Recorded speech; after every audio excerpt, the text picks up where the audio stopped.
চট্টগ্রাম মহানগরীতে বিশাল জনসভা, আসবেন জাতীয় নেতা, লক্ষ লক্ষ মুসলমান সব সেখানে জড়ো হলো। সেই জনসভায় নেতারা, জাতীয় নেতারা বক্তব্য দিচ্ছেন, লক্ষ লক্ষ মুসলমান সেখানে অংশগ্রহণ করলো। নেতারা বক্তব্য দিচ্ছেন, জোহর চলে গেল, আসর চলে গেল, মাগরিব চলে গেল, নেতার মুখ থেকে নামাজের কোনো কর্মসূচির আহ্বান নাই। নেতা নিজেও নামাজ পড়লো না, লক্ষ লক্ষ মুসলমানকে নামাজের জন্য কোনো তাকিদ দিল না। ওই সমস্ত নেতৃত্বের, ওই সমস্ত রাজনৈতিক কর্মসূচির মুখে আমরা তোমারই মারি। রাজি আছেন কারা কারা? হাত উঁচু করে দেখেন মুসলমান।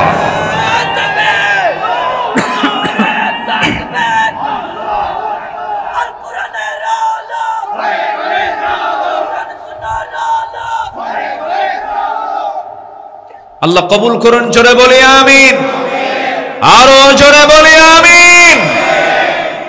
এই জাতি অনেক কিছু দেখেছে। দেশ স্বাধীনের আগে এই জাতি দেখেছে আইয়ুবের শাসন, কি ঠিক কিনা? আইয়ুবের শাসন দেখেছে। আইয়ুব করেছে শাসন, মুজিব দিয়েছে ভাষণ, জিয়া কেটেছেন খাল, আমাদের চাচা এরশাদের তাল বেতাল, সব দেখা শেষ। আল্লাহ তাআলা নিজেও বললেন, সাবআতু ইউযিল্লুহুমুল্লাহু ফি যিল্লিহি ইয়াওমা লা যিল্লা ইল্লা যিল্লুহু, কোন ছায়া থাকবে না আরশের আজিমের ছায়া ছাড়া। তবে আমি আল্লাহ তাআলা সেই ছায়া 7 শ্রেণীর আরশের আজিমের ছায়া জায়গা দেব। এর মধ্যে 1 নম্বর হলো ইমামুন আদিলুন, বিচারপতি, সঠিক বিচারপতি, ন্যায় বিচারপতি।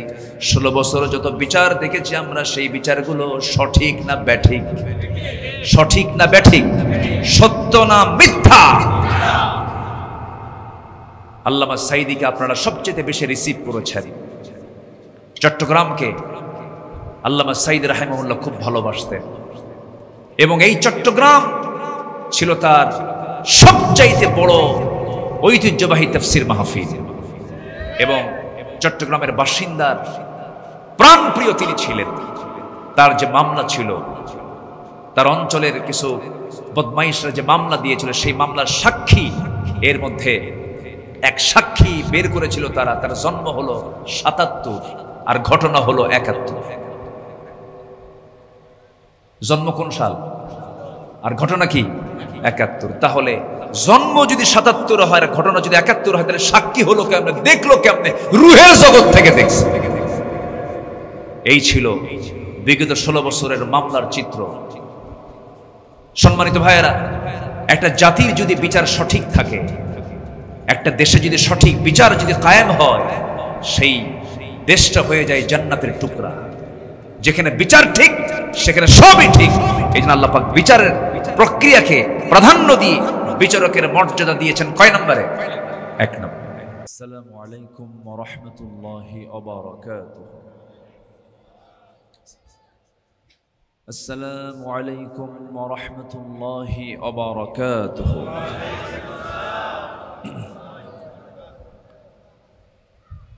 إن الحمد لله الأكرم الذي خلق الإنسان وكرم وعلمه من البيان ما لم يعلم،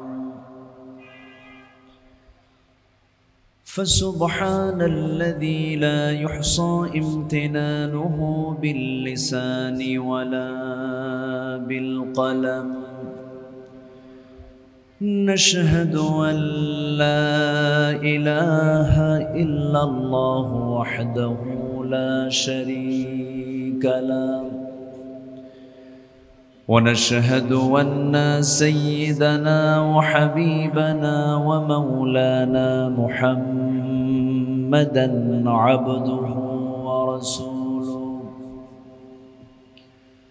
الذي أرسله بالحق بشيرا ونذيرا وداعيا إلى الله بإذنه وسراجا منيرا. فقد قال الله تعالى في كلامه المجيد وفرقانه الحميد: أعوذ بالله من الشيطان الرجيم بسم الله الرحمن الرحيم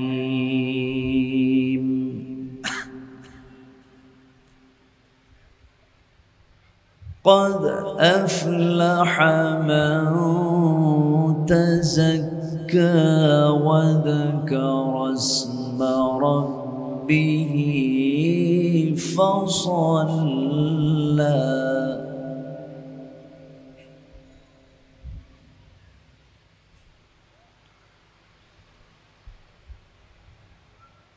بل تؤثرون الحياة الدنيا والآخرة خير وأبقى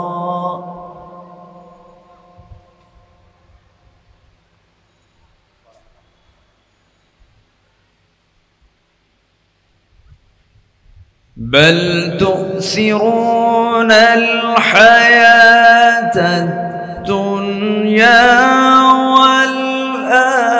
والآخرة خير وأبقى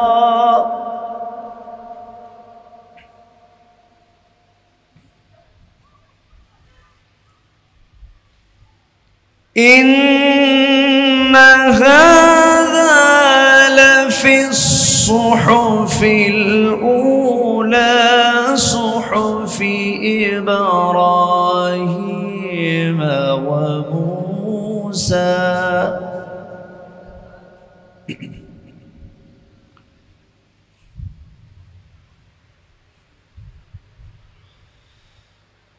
الله أكبر بسم الله الرحمن الرحيم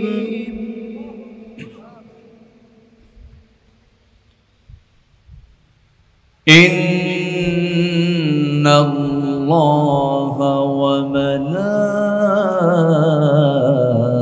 وملائكته يصلون على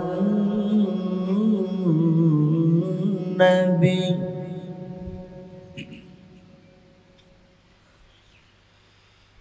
يا أيها الذين آمنوا صلوا عليه وسلموا تسليما اللهم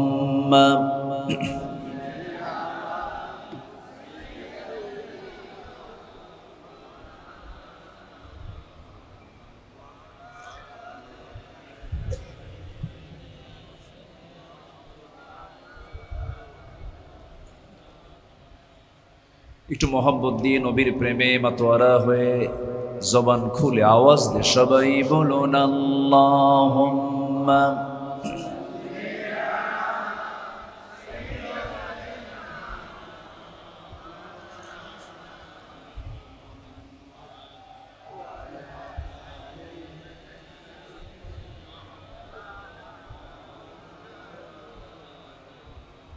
প্রাণের অধিক বেশি যার দাম রহমতাল লিল আলামিন প্রাণের অধিক বেশি যার নাম রহমতাল লিল আলামিন জানো কি তোমরা তাহার নাম রহমতাল লিল আলামিন আল্লাহুম্মা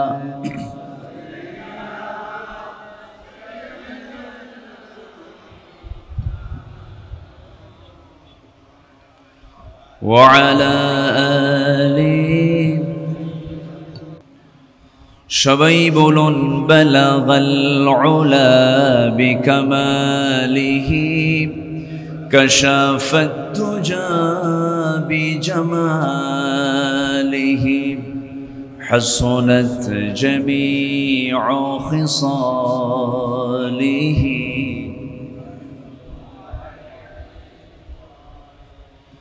সিরাজুল মিল্লাতাতুন فخر دو عالم دلبار مولاه شريف الأنبياء نسخا كل أديان دغره بلغ العلا بكماله كشف التجا بجماله حسنت جميع خصاله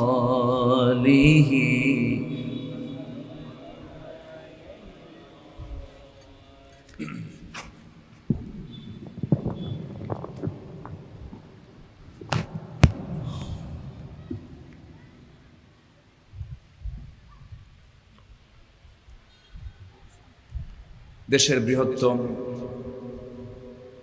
সমুদ্র বন্দর বাণিজ্য নগরী চট্টগ্রামের বাকলিয়া কল্পলোক মডেল মসজিদ মাঠে অনুষ্ঠিত কল্পলোক জনকল্যাণ পরিষদ কর্তৃক আয়োজিত সিরাতুন নবী সাল্লাল্লাহু আলাইহি ওয়াসাল্লাম মাহফিল 2025 29 সেপ্টেম্বর 2025 অনুষ্ঠিত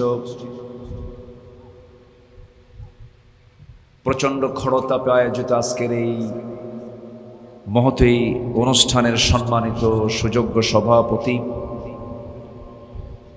ইসলাম দরদী ব্যক্তিত্ব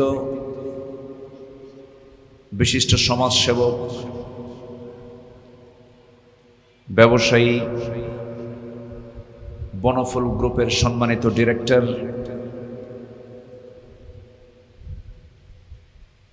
ওলামা প্রিয় ব্যক্তি জনাব এম আব্দুল শুকুর হাফিজাহুল্লাহ আজকের এই প্রোগ্রামের বরেণ্য অতিথিবৃন্দ বিশেষ করে সাতকানিয়া লোহাগাড়া চট্টগ্রাম 15 আসনের এক্স পার্লামেন্টারিয়ান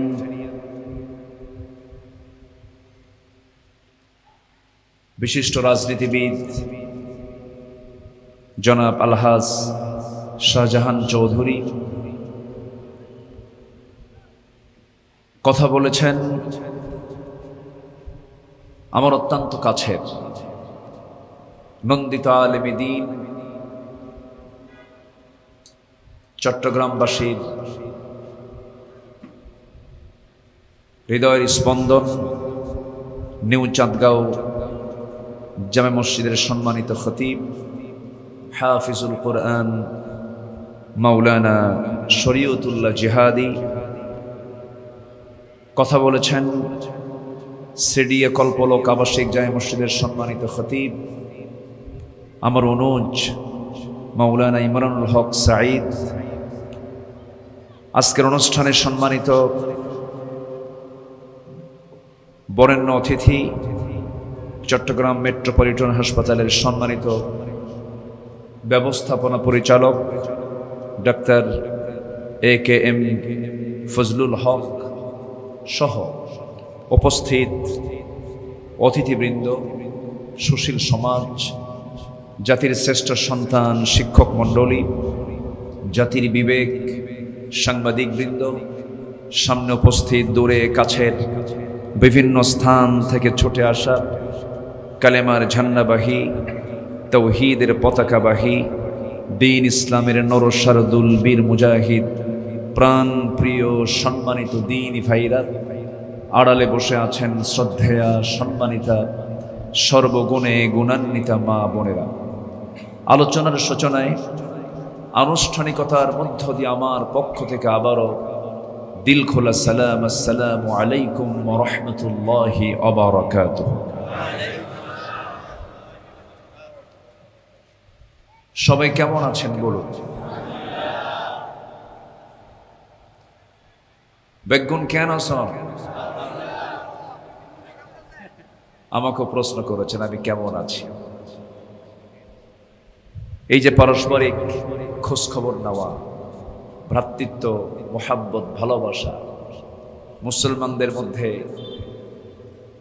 কমানো দরকার না বাড়ানো দরকার? কিন্তু এই ভ্রাতৃত্বের এই মোহাব্বতের ঘাটতি মনে হয় পৃথিবীতে নাই। আসতে বলবেন না, আছে না নাই? আজকে মুসলমানদের মাঝে সবচেয়ে বড় সংকট যেটা, সেটা হলো মোহাব্বত নাই। মোহাব্বত যদি পরিপূর্ণ থাকতো, 56টি মুসলিম রাষ্ট্র, 180 কোটি মুসলমান, প্রাকৃতিক খনিজ সম্পদে ভরপুর মুসলিম অধ্যুষিত এরিয়াগুলো, সবকিছু মুসলমানদের ফেভারে থাকার পরেও আজকে মুসলমানদের চরম দুর্দিন। খাদ্যের সংকটে নয়, বন্টনের সংকটে আজকে কিছু জনপদের মুসলমান না খেয়ে মারা যাচ্ছে। সম্মানিত হাজিরিন, যদি ভ্রাতৃত্বের বন্ধন যদি অটুট হতো, মজবুত হতো, গোটা পৃথিবীর মাতব্বরের দায়িত্ব আজকে মুসলমানই পালন করত। অতএব মুসলমানদের পারস্পরিক মহাব্বতটা কত গভীর ছিল, এটা আমাদের মুসলমানদের ঐতিহ্য ছিল। সেই জায়গা থেকে আজকে মুসলমান অনেক দূর সরে আসছে, পিছপা হয়েছে।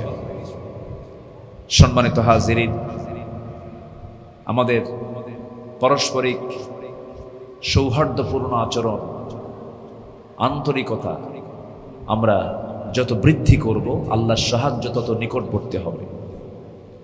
আমাকে প্রশ্ন করেছেন আপনি কেমন আছেন? খুব ভালো লাগলো, আমিও ভালো আছি, আপনার মতোই আছি। মহান রব্বুল আলামিনের মেহেরবানি, বিশ্বের সেরা মহামানবের জীবন চর্চা নিয়ে, তার গুণাবলী নিয়ে এমন একটা মাহফিলের আয়োজন করেছে কল্পলোক জনকল্যাণ পরিষদ।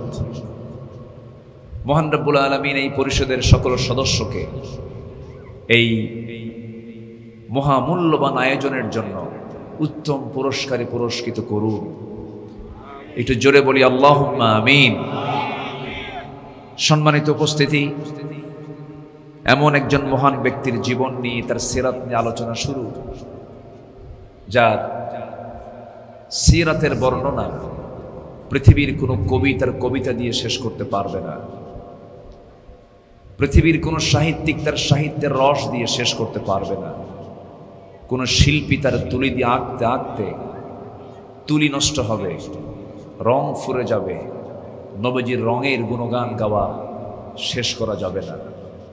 তিনি হচ্ছেন তলহীন একটা সাগরের নাম, তিনি হচ্ছেন আদর্শের এক স্বতন্ত্র নাম, যার চারিত্রিক সনদ পৃথিবীর কেউ দেয়নি, স্বয়ং আল্লাহ দিয়েছেন। ওয়া ইন্নাকা লাআলা খুলুকিন আযীম, নবিয়ুনা মুহাম্মদ সাল্লাল্লাহু আলাইহি ওয়াসাল্লাম। সম্মানিত উপস্থিতি, আমি খুব বেশি লম্বা সময় নিয়ে কথা বলবো না, একটু উঠতে দেরি হয়েছে, আমি নাতে দীর্ঘ কথা বলবো। ওয়ামা তাওফীকি ইল্লা বিল্লাহ আলাইহি তাওয়াক্কালতু ওয়া ইলাইহি উনীব। এবছর যে পরিমাণ সিরাত মাহফিল চলছে, প্রত্যেকটা অঙ্গনেই এই মাহফিলের চিত্র বিগত 16 বছর যারা দেশ চালিয়েছিলেন, তারা এই সিরাত মাহফিলগুলো অনুষ্ঠিত হতে দেননি।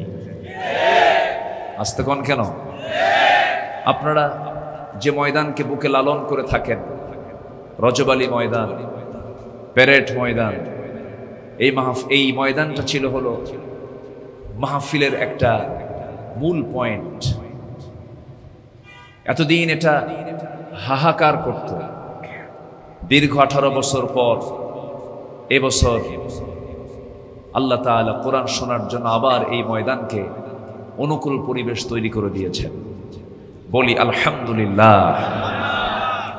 সম্মানিত ভাইয়েরা, হককে কখনো দাবিয়ে রাখা যায় না, আল্লাহর কালিমাকে কখনো দাবিয়ে রাখা যায় না। কালিমাতুল্লাহি হিয়াল উলিয়া, আল্লাহর কালিমা বুলন্দ হবে, উচ্চকিত হবে, এটাই স্বাভাবিক। বাতিল কখনো টিকসই হতে পারে না, মিথ্যা কখনো বিজয়ী হতে পারে না। সম্মানিত ভাইরা, আমরা একটু হলেও আমরা শিক্ষা যদি নিতে পারি,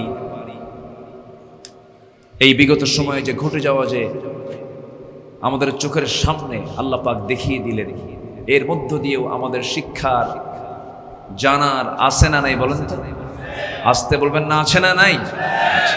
জুলুম যত বেশি হবে তার পতন তত ত্বরান্বিত হবে, অহংকার যত বাড়বে তার পতন নিশ্চিত, অনিবার্য। হয়েছে কিনা বলেন? হয়েছে। এজন্য অহংকার, জুলুম, মিথ্যাচার, ছলচাতুরি, এগুলোর সাথে ইমানদারের কোনোদিন সম্পর্ক থাকতে পারে না। সম্মানিত দ্বীনি ভাইরা, আমি আলোচনার সূচনায় আমার অভ্যাস অনুযায়ী, আমার তবিয়ত অনুযায়ী আমি তেলাওয়াত দিয়ে শুরু করেছি। আমি আল্লাহর কালাম সামনে না টেনে কোনো কথা বলার সাহস করতে পারি না, কারণ খায়রুল কালামি কালামুল্লাহ, শ্রেষ্ঠ কালাম কার কালাম? শ্রেষ্ঠ কথা কার কথা? আল্লাহর কথা। আল্লাহর কথার চাইতে শ্রেষ্ঠ কথা পৃথিবীতে আর দ্বিতীয়টা হতে পারে না। এজন্য আমরা যতটুকু পারবো, আমাদের কোনো প্রমাণাদের জন্য যদি প্রমাণ দিতেই হয়, প্রমাণ নেব আগে যেটাই সামনে নিয়ে আসবো সেটা হলো আল্লাহর কালাম দিয়ে, কোরআন দিয়ে আমরা কথা বলবো। কারণ কোরআন দিয়ে যারা কথা বলবে তারাই একমাত্র সত্য কথা বলতে পারে। মান ক্বালা বিহি সাদাকা ওয়া মান হাকামা বিহি আদালা ওয়া মান দাআ ইলাইহি ফাকাদ হুদিয়া ইলা সিরাতিন মুস্তাকিম। যে ব্যক্তি কোরআন দিয়ে কথা বলে সেই হলো প্রকৃত সত্যবাদী। যে ব্যক্তি কোরআন দিয়ে বিচার চালায় সেই হলো একমাত্র সঠিক বিচারক। যে ব্যক্তি কোরআন দিয়ে মানুষকে দাওয়াত দেয় এটাই হচ্ছে একমাত্র সিরাতুল মুস্তাকিমের পথ। জোরে বলি সুবহানাল্লাহ। তাহলে কোরআন আছে যেখানে, বলেন, কোরআন আছে যেখানে আমরা আছি সেখানে। কোরআন যেখানে নাই আমাদের সেখানে সম্পর্ক রাখার কোনো দরকার নাই। সেই কালামে হাকিম থেকে আমি একটা সূরা, খুব কমন একটা সূরা, কমন কিছু আয়াত আমি তেলাওয়াত করেছি। সূরাতুল আ'লা। সূরাতুল আ'লা, আ'লা হচ্ছে ইসমে তাফজিলের সিগা। সবার উপরে যিনি, উপরের উপরে যিনি, তিনি কে? আসতে বলবেন না, তিনি কে? আল্লাহ রাব্বুল আলামিন বলেন, سبح اسم ربك الأعلى الذي خلق فسوى والذي قدر فهدى والذي أخرج المرعى فجعله غثاء أحوى سنقرئك فلا تنسى إلا ما شاء الله إنه يعلم الجهر وما يخفى ونيسرك لليسرى فذكر إن نفعت الذكرى سيذكر من يخشى ويتجنبها الأشقى الذي يصلى النار الكبرى ثم لا يموت فيها ولا يحيا قد أفلح من تزكى وذكر اسم ربه فصلى بل تؤثرون الحياة الدنيا والآخرة خير وأبقى إن هذا لفي الصحف الأولى صحف إبراهيم وموسى জোরে বলুন আল্লাহু আকবার। সূরার নাম কি? আ'লা। বলুন আ'লা। আলা হবে না, আলা হলে শুধু উপরে, আ'লা সবার উপরে তিনি কে? আল্লাহ পাক। 19টি আয়াত সম্বলিত মক্কায় নাজিল হওয়া একটি সুন্দর সূরা। আমি গত জুমার নামাজ, এই জুমার আগের জুমার নামাজ আমি মক্কা মুকাররমায় পড়েছি। সেখানকার খতিব খুতবা দিলেন, সূরাতুল আ'লা প্রথম রাকাতে তেলাওয়াত করলেন এবং দ্বিতীয় রাকাতে সূরাতুল গাশিয়া তেলাওয়াত করলেন। এবং আমি প্রায় লক্ষ্য করি সেখানকার জুমার সালাতে এই দুটো সূরার তেলাওয়াতটাই জুমার দিন বেশি হয়ে থাকে, আমি লক্ষ্য করেছি। সম্মানিত ভাইরা, আল্লাহ তাআলা সবচেয়ে বেশি খুশি হন যখন বান্দা তাসবিহ জপে, সাব্বিহ ইসমা রাব্বিকাল আ'লা। আল্লাহ সবচেয়ে বেশি খুশি হন যখন বান্দার বুকটা ভিজানো থাকে কার জিকির দিয়া। কিন্তু বান্দা জিকির করে বেশি না পান খায় বেশি? আস্তে খায়, বলেন কি খায় বেশি? পান খায় বেশি। এত পান খায়, তবে চিটাগাংয়ের লোক মনে হয় বিড়ি খায় না, বিড়িও খায়। পান না হয় খেলেন, সমস্যা নাই, কিন্তু বিড়ির যে টান মারেন এটার দোয়াটা কি বলেন? দোয়াও তো নাই। যেটা খাওয়ার দোয়া খুঁজে পাওয়া যায় না, সেই স্মোকিং এর দরকারটা কি? আমার মুখটা ভেজানো থাকবে হলো কার জিকির দিয়ে? বলুন, বলেন কার জিকির দিয়া? আল্লাহর জিকির দিয়ে। আল্লাহ রাব্বুল আলামিন এই জিহ্বাকে সিক্ত রেখেছেন 24 ঘন্টা। আমরা যখন ঘুমিয়ে পড়ি, মুখের ফাঁক দিয়ে, জিহ্বার পার্শ্ব দিয়ে, ঠোঁট দিয়ে লালা পড়ে।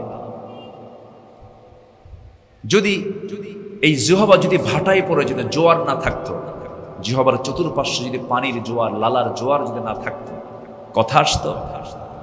খাওয়া আসতো? রুচি আসতো? আসতো না। তাহলে 24 ঘন্টা আমার জিহ্বার চতুর্পার্শ্বে যিনি লালা জমা করে দেন, তিনি কে? আসতে বলবেন না, তিনি কে? শুধু জিহ্বাটা বানান নাই, জিহ্বাকে সিক্ত করার জন্য পানির ব্যবস্থাও করেছেন। সম্মানিত ভাইয়েরা, এই যে কান দুটা আল্লাহ পাক দিয়েছেন, 1 লক্ষ 2 লক্ষ শ্রবণ কোষ দিয়েছেন এই কানের ভিতরে। এবং এই কানকে সুরক্ষিত করার জন্য আল্লাহ রাব্বুল আলামিন কানের মধ্যে কিছু তিক্ত জাতীয় পদার্থ দিয়েছেন। এটাকে এলাকায় কি বলে? কানের যে ময়লা, এটাকে কি বলে? খৈল। খৈল তো গরুর খাবার।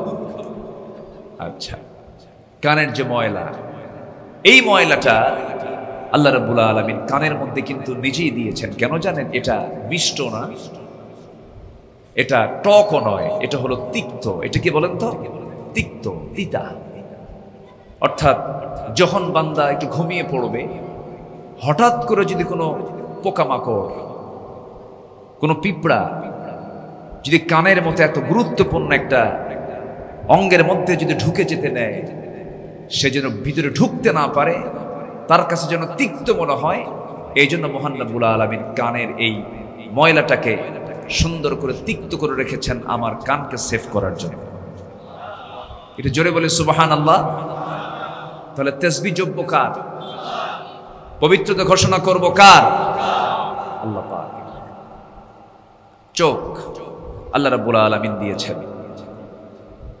এই চোখে আল্লাহ রাব্বুল আলামিন কত যে নিয়ামত দিয়েছেন। চোখের পানি মিষ্টি না লবণ? আসতে বলে, মিষ্টি না লবণ? লবণ। বঙ্গোপসাগরের পানিকে আল্লাহ পাক কি করেছেন? লবণ করেছেন। লবণ যেখানে আছে সেখানে জীবাণু থাকে না, জীবাণু নাশ হয়ে যায়, জীবাণু ধ্বংস হয়ে যায়। আল্লাহ পাক দেখেন একই বডিতে কানটাকে সুরক্ষার জন্য তিক্ততা দিয়ে সেখানে সেফটি দিয়েছেন, আবার চোখকে যাবতীয় ভাইরাস থেকে, জীবাণু থেকে রক্ষা করার জন্য চোখের পানিকে লবণ করে দিয়েছেন। কেউ তো সুবহানাল্লাহ বলছেন না। সম্মানিত ভাইয়েরা, প্রতি মিনিটে মানুষ গড়ে 15 থেকে 20 বার পলক ফেলে। চোখের যে পলক, এটা 15 থেকে 20 বার ফেলে। এই পলক শুধু পড়েই না, বরং প্রতিটা বার পড়ার সময় অশ্রু থেকে লিকুইড ছড়িয়ে দেয় পুরো চোখে। এর ফলে চোখ থাকে আর্দ্র, ধুলাবালি ও ক্ষতিকর জীবাণু থেকে মুক্ত। পলক হলো চোখের প্রাকৃতিক ওয়াইফাই। গাড়ি চলতে নিয়ে যেমন ওয়াইফার থাকে, আর চোখের ওয়াইফার হলো পলক। কেউ তো সুবহানাল্লাহ বলছেন না। যা ঘুমের মধ্যেও চোখের সুরক্ষা নিশ্চিত করে। প্রতিদিন আমাদের চোখে গড়ে 1 মিলিলিটার অশ্রু তৈরি হয়, যা স্বচ্ছ অথচ অত্যন্ত কার্যকর এক তরল পদার্থ। এই অশ্রুর মধ্যে থাকে লাইসোজাইম নামের এক প্রাকৃতিক অ্যান্টিবায়োটিক, যা চোখকে ব্যাকটেরিয়ার আক্রমণ থেকে রক্ষা করে। জোরে বলি সুবহানাল্লাহ। যখন হৃদয় বেদনায় ভরাক্রান্ত হয়, আত্মা যখন আল্লাহর ভয় এবং ভালোবাসায় কাঁপে, তখন সেই অশ্রু গড়িয়ে পড়ে গালের উপর দিয়ে। এই অশ্রুই আবার চোখের বাইরের অংশে পুষ্টি এবং অক্সিজেন সরবরাহ করে। কারণ কর্নিয়াতে রক্তনালী থাকে না, তাই চোখের জল চোখকে রক্ষা করে শুকিয়ে যাওয়া, ক্ষয় এবং ব্যাকটেরিয়াল সংক্রমণ থেকে রক্ষা করে। জোরে বলি আল্লাহু আকবার। সবকার দেওয়া বলেন। আমাদের এই দু চোখে প্রায় 27 কোটি 40 লাখ ফটো রিসেপ্টর নামক নিয়োজিত শ্রমিক আল্লাহর হুকুমে কাজ করে চলছে। 27 কোটি 40 লক্ষ ফটো রিসেপ্টর নামক নিয়োজিত শ্রমিক আল্লাহর হুকুমে কাজ করে যাচ্ছে আমার আপনার চোখের জন্য। জোরে বলেন সুবহানাল্লাহ। সম্মানিত ভাইয়েরা, আল্লাহ রাব্বুল আলামিন এত সুন্দর করে সূক্ষ্ম করে চোখ বানিয়েছেন, আর বলছেন বান্দা আলাম নাজআল লাহু আইনাইন। সুবহানাল্লাহ বলবেন না? আল্লাহ রাব্বুল আলামিন বলেন আলাম নাজআল লাহু আইনাইন ওয়া লিসানান ওয়া শাফাতাইন ওয়া হাদাইনাহু নাজদাইন। টানা টানা চক্ষু দিলাম, দুটা ঠোঁট দিলাম, সুন্দর জিহ্বা দিলাম, এত সুন্দর করে বানায় দিলাম। আমার তাসবিহ জপার জন্য তোমার জিহ্বাকে আমি সিক্ত করে দিলাম। জিহ্বার চতুর্দিকে যে পানি, এটাকে স্বাধীন করেছি। চোখের পানিকে লবণ করেছি, কানের পদার্থকে তিক্ত করেছি, মুখের পানিকে আমি স্বাধীন করেছি। এই জন্য যদি এটাকে মিষ্ট করতাম, পৃথিবীর কোনো খাবারকে তোমার স্বাদ লাগতো না। আমি আল্লাহ রাব্বুল আলামিন এই জন্য তোমার জিহ্বাকে সিক্ত করেছি স্বাধীন পানি দিয়া। এই স্বাধীন পানি দিয়া এই জন্য দিয়েছি যে খাবারটাই নেবে সেই খাবারে তুমি স্বাদ অনুভব করবে। বিজ্ঞান বলছে বান্দা তার জিহ্বার ভিতরে হাজার হাজার স্বাদ করি আল্লাহ রাব্বুল আলামিন দিয়ে দিয়েছেন। যে খাবারটা নেয় স্বাদ মেশিন বলে দেয়, জিহ্বা বলে দেয়। চোখের মধ্যে আল্লাহ রাব্বুল আলামিন কোটি কোটি রং দিয়েছেন। এমন কিছু রং আছে যে রং আজ পর্যন্ত বান্দার চোখে পড়ে নাই। কোটি কোটি রং দেখার যোগ্যতা আল্লাহ পাক প্রত্যেকটা চোখের মধ্যে দিয়েছেন। আল্লাহ এমনি বলেন না আলাম নাজআল লাহু আইনাইনি ওয়া লিসানান ওয়া শাফাতাইন। জিহ্বা দিয়েছি, ঠোঁট দিয়েছি, এত সুন্দর করে বানালাম। আবার এলোমেলো করি নাই, কম বেশি করি নাই। কি করেছি আমি? الذي خلقك فسواك فعدلك في أي صورة ما شاء ركبك। দুটাকে লেবেল করেছি, দুই হাতকে সমান করেছি, দু পাকে সমান করেছি, দু চোখকে সমান করে দিয়েছি, দু কানকে সমান করে দিয়েছি। এত সুন্দর করে বানিয়েছি বান্দা, নিজের দিকে তাকাও। তাসবিহ জপার জন্য আমার বড়ত্ব প্রকাশের জন্য কারো কাছে যাওয়া লাগবে না, তোমার নিজের দিকে তাকাও। ওয়াফি আনফুসিকুম আফালা তুবসিরুন, নিজের দিকে তাকায় দেখো আমি তোমার কোনো কিছু বাদ রাখি নাই। জোরে বলি সুবহানাল্লাহ। মার পেটের ভিতরে সেই কঠিন একটা জায়গা, নিকষ কালো ঘন অন্ধকার, পৃথিবীর সমস্ত কারখানা চলে লাইটে আলোকে, আর আমার সৃষ্টির যে জায়গা, আমাকে যেখানে সৃষ্টি করা হয়েছে সেই কারখানাটা, ফ্যাক্টরিটা আলো না অন্ধকার? আলো না অন্ধকার? অন্ধকারে আল্লাহ পাক আমাকে নিখুঁত করে বানালেন, যেখানে যা দরকার তাই দিয়ে দিলেন। এত সুন্দর একটা রূপ আল্লাহ তোমাকে দিয়েছেন পরপুরুষকে দেখানোর জন্য নয়। এত সুন্দর রূপ, তোমার মাথা থেকে পা পর্যন্ত নিকষ কালো চুল, প্রশস্ত কপাল, ভ্রু যুগল, সুন্দর নারী করে আপনাকে পৃথিবীতে পাঠিয়েছেন মহান রব, শুধুমাত্র একটা পুরুষের সামনে আপনার সৌন্দর্যের পসরা দেখানোর জন্য, ঠিক কিনা? কিন্তু আজকে নারী কি সে তার স্বামীকে দেখায় না জাতিকে দেখায়? একটা নারী কি স্বামীর সম্পদ না জাতীয় সম্পদ? কিন্তু আজকে সম্পদ হয়ে গেছে কার? জাতীয় সম্পদ। আবার কিছু বেহায়া স্বামী আছে, বউটাকে সুন্দর করে সাজগুজ করায় বলে চলো, হুন্ডায় চড়ালো। কি হুন্ডার নাম জানো? R15। এই যে কে যেন পেয়েছে R15, ওগুলো তো চড়াও যায় না। R15 স্বামী সামনে পড়লো, সামনে বসলো, সামনের সিটটা এত নিচে, ওটা হলো আন্ডারগ্রাউন্ড, আর পিছনে এত উঁচা, ওটা দোতলা। যখন সে হুন্ডা চালায় ওরে আর দেখা যায় না, জাতি সব পিছনে বসা ওই নারীকে দেখে, বউটাকে দেখে। যারা বউ দেখায় ঘুরে ফিরে বেড়ায় তারাই হচ্ছে সমাজের সবচাইতে বড় দায়ুস, নির্লজ্জ, লজ্জাহীন পুরুষ এগুলো। তোমার স্ত্রী তুমি দেখবা, তোমার স্ত্রী তোমার সম্পদ, তুমি দেখবা তাকে। তুমি কেন জাতিকে দেখিয়ে জাতিকে রোগী বানাবা?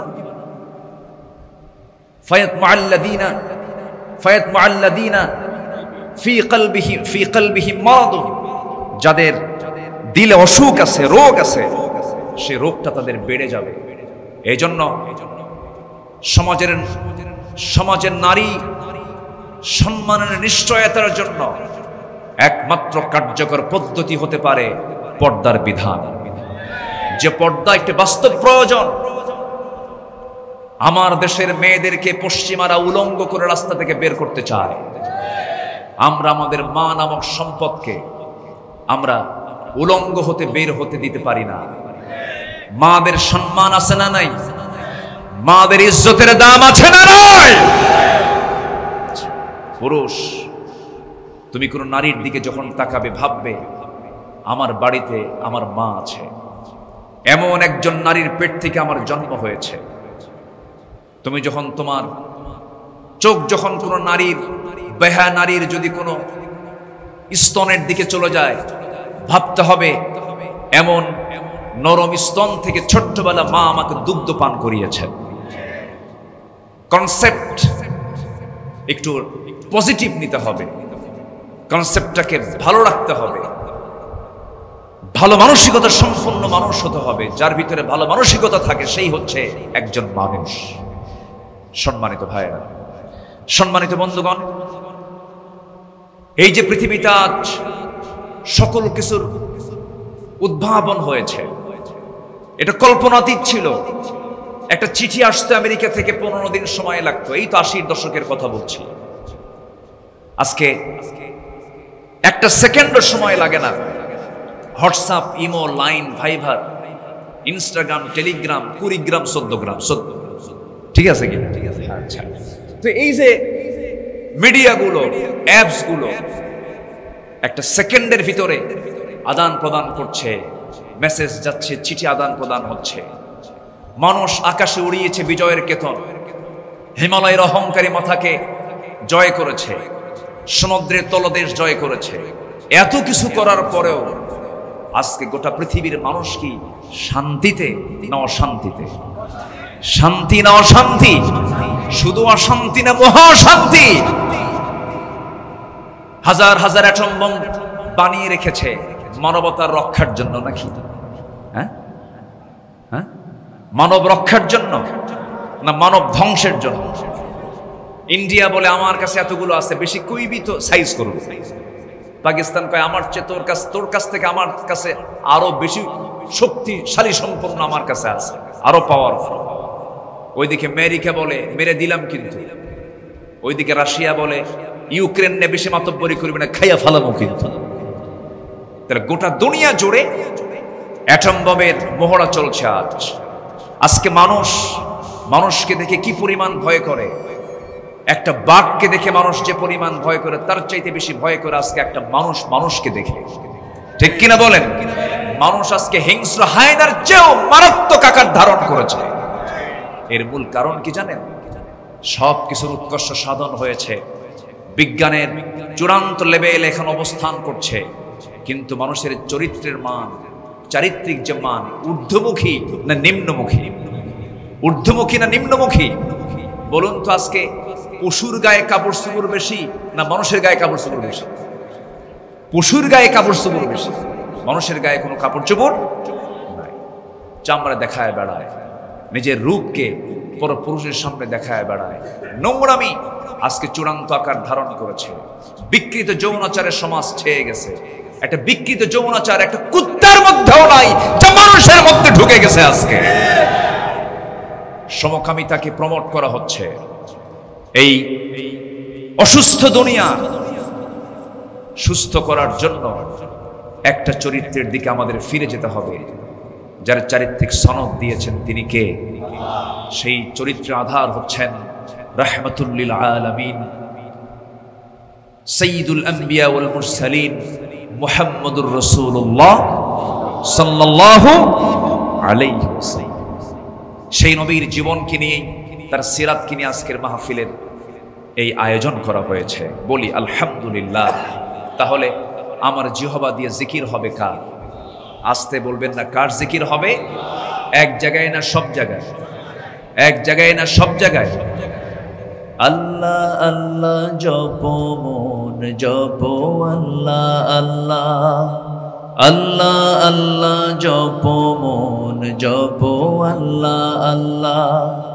যে নাম জপে, যে নাম জপে, যে নাম জপে নূহ নবী নূরে উজালা, আল্লাহ আল্লাহ জপ মন জপ, আল্লাহ আল্লাহ। জোরে বলি আল্লাহ, আরো জোরে আল্লাহ, আরো জোরে আল্লাহ। কে খুশি? আরো জোরে কে খুশি? আল্লাহ খুশি। পৃথিবীর কোন ভাষাবিদ আল্লাহ শব্দের স্ত্রীলিঙ্গ খুঁজে পায় না। দেবতার দেবী আছে, ভগবানের ভগবতী আছে, গডের গডেজ আছে, কিন্তু আল্লাহর কোন স্ত্রীলিঙ্গ। আপনি গডকে আপনি উল্টা পাল্টা করেন, গড এটাকে উল্টা করেন, ডগ হয়ে যায়, হয় কি না? হয়। কিন্তু আমার আল্লাহর নামকে আপনি যত উল্টা পাল্টা করেন ঠিক থেকে যায়। কেউ তো সুবহানাল্লাহ বললেন না। আল্লাহ শব্দটা গঠিত হলো 4টা হরফ দিয়ে, হামজা, লাম, লাম, হা। কয়টা হরফ? 4টা হরফ। উল্টায় ফেলেন, বাদ দিয়ে দেন। প্রথম হামজা বাদ দিয়ে দেন।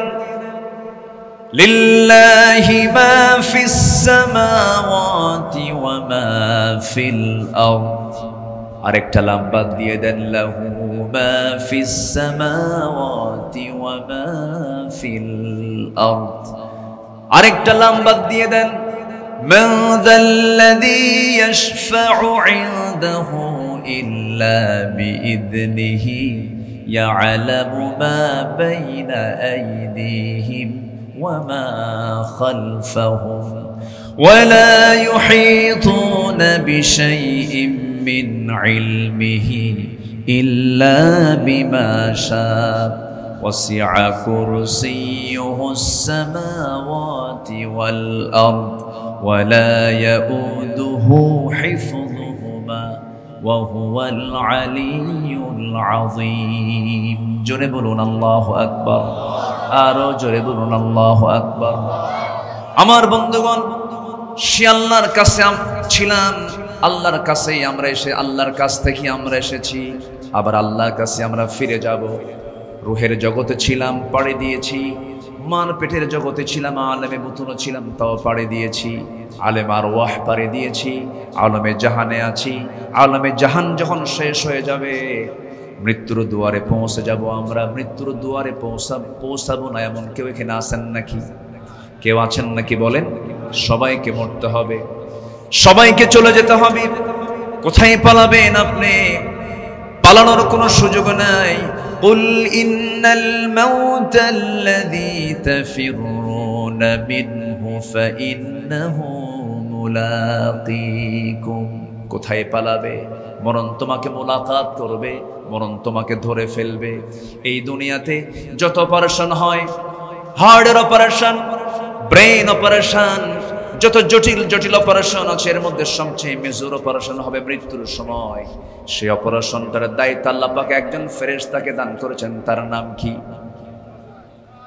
মালাকুল মাউত। মালাকুল মাউত আছে না নাই? আসতে বলবেন না, আছে না নাই? আসবে কি না? আসবে কি না? অসময় না সময়ে? বলেন বলেন, অসময় না সময়ে? সময় মতো আসবে, সময় মতো আসবে। লা ইস্তাখিরুনা সাআতাও ওয়ালা ইস্তাকদিমুন। এক সেকেন্ড আগেও আসবে না, এক সেকেন্ড পরেও আসবে না।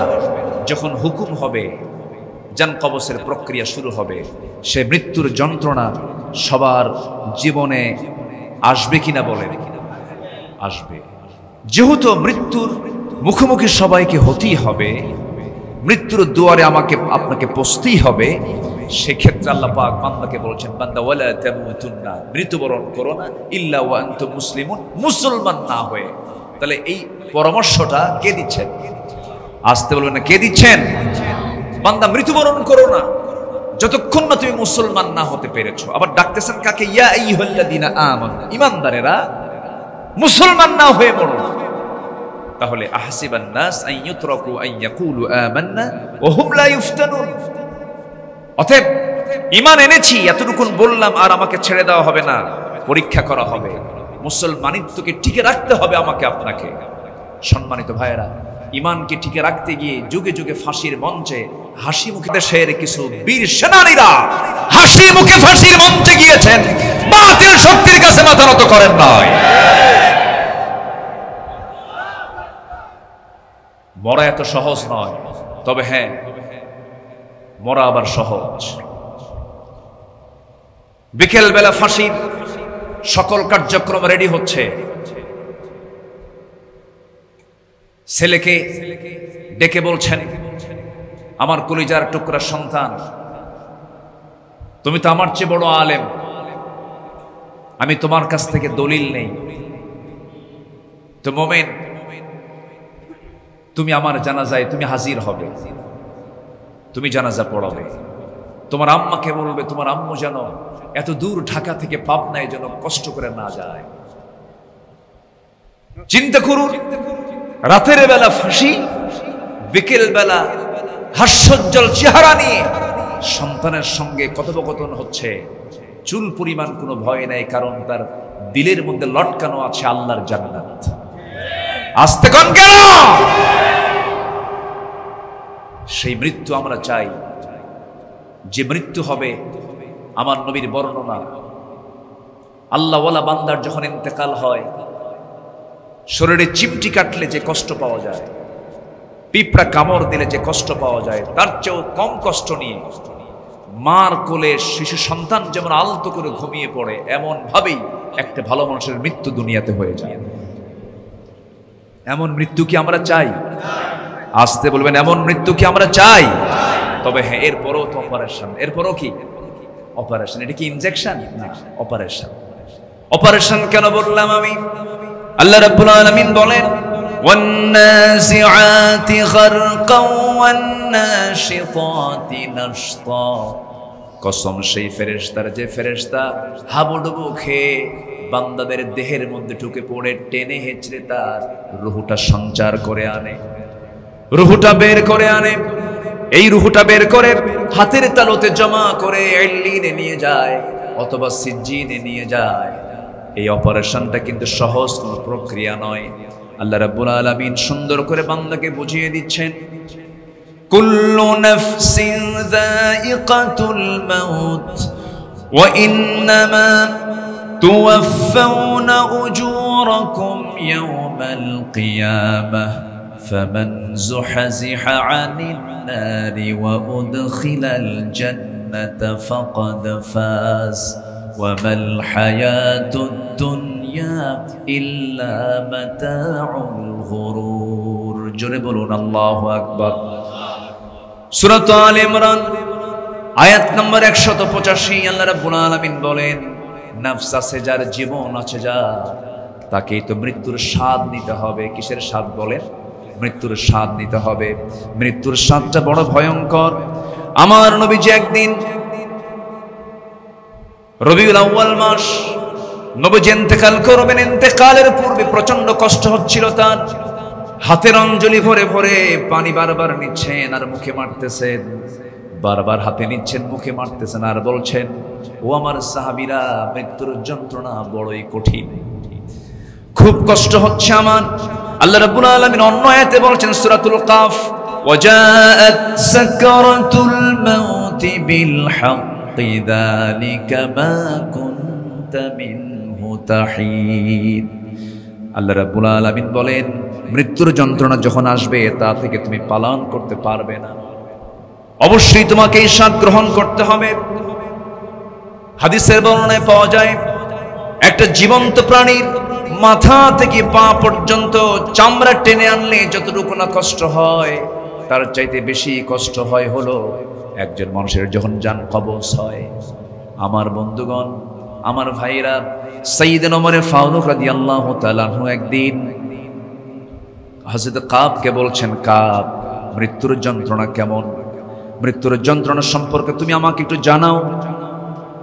সাইয়েদনা কাব বললেন, খলিফাতুল মুসলিমিন, আমি যতটুকু বুঝতে পারি, আমি যতটুকু জানতে পেরেছি, একটা জীবন্ত প্রাণীর পেটের ভিতরে কাঁটাওয়ালা ডাল ঢুকানোর পর সেই ডাল টেনে আনতে নিয়ে সেই ডালের সাথে, সেই কাঁটার সাথে কিছু পেটের নাড়িভুঁড়ি বের হয়ে আসলো, আবার কিছু নাড়িভুঁড়ির সাথে পেটের মধ্যে কিছু ডাল, কিছু কাঁটা থেকে গেল।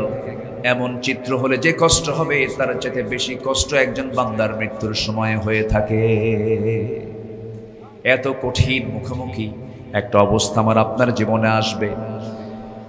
আমার নবীজি মৃত্যুর সময় বারবার মুখে পানি ঢালতেছিলেন আর বলছেন, লা ইলাহা ইল্লাল্লাহ, ইন্নালিল মাউতি সাকারাত, ইন্নালিল মাউতি সাকারাত।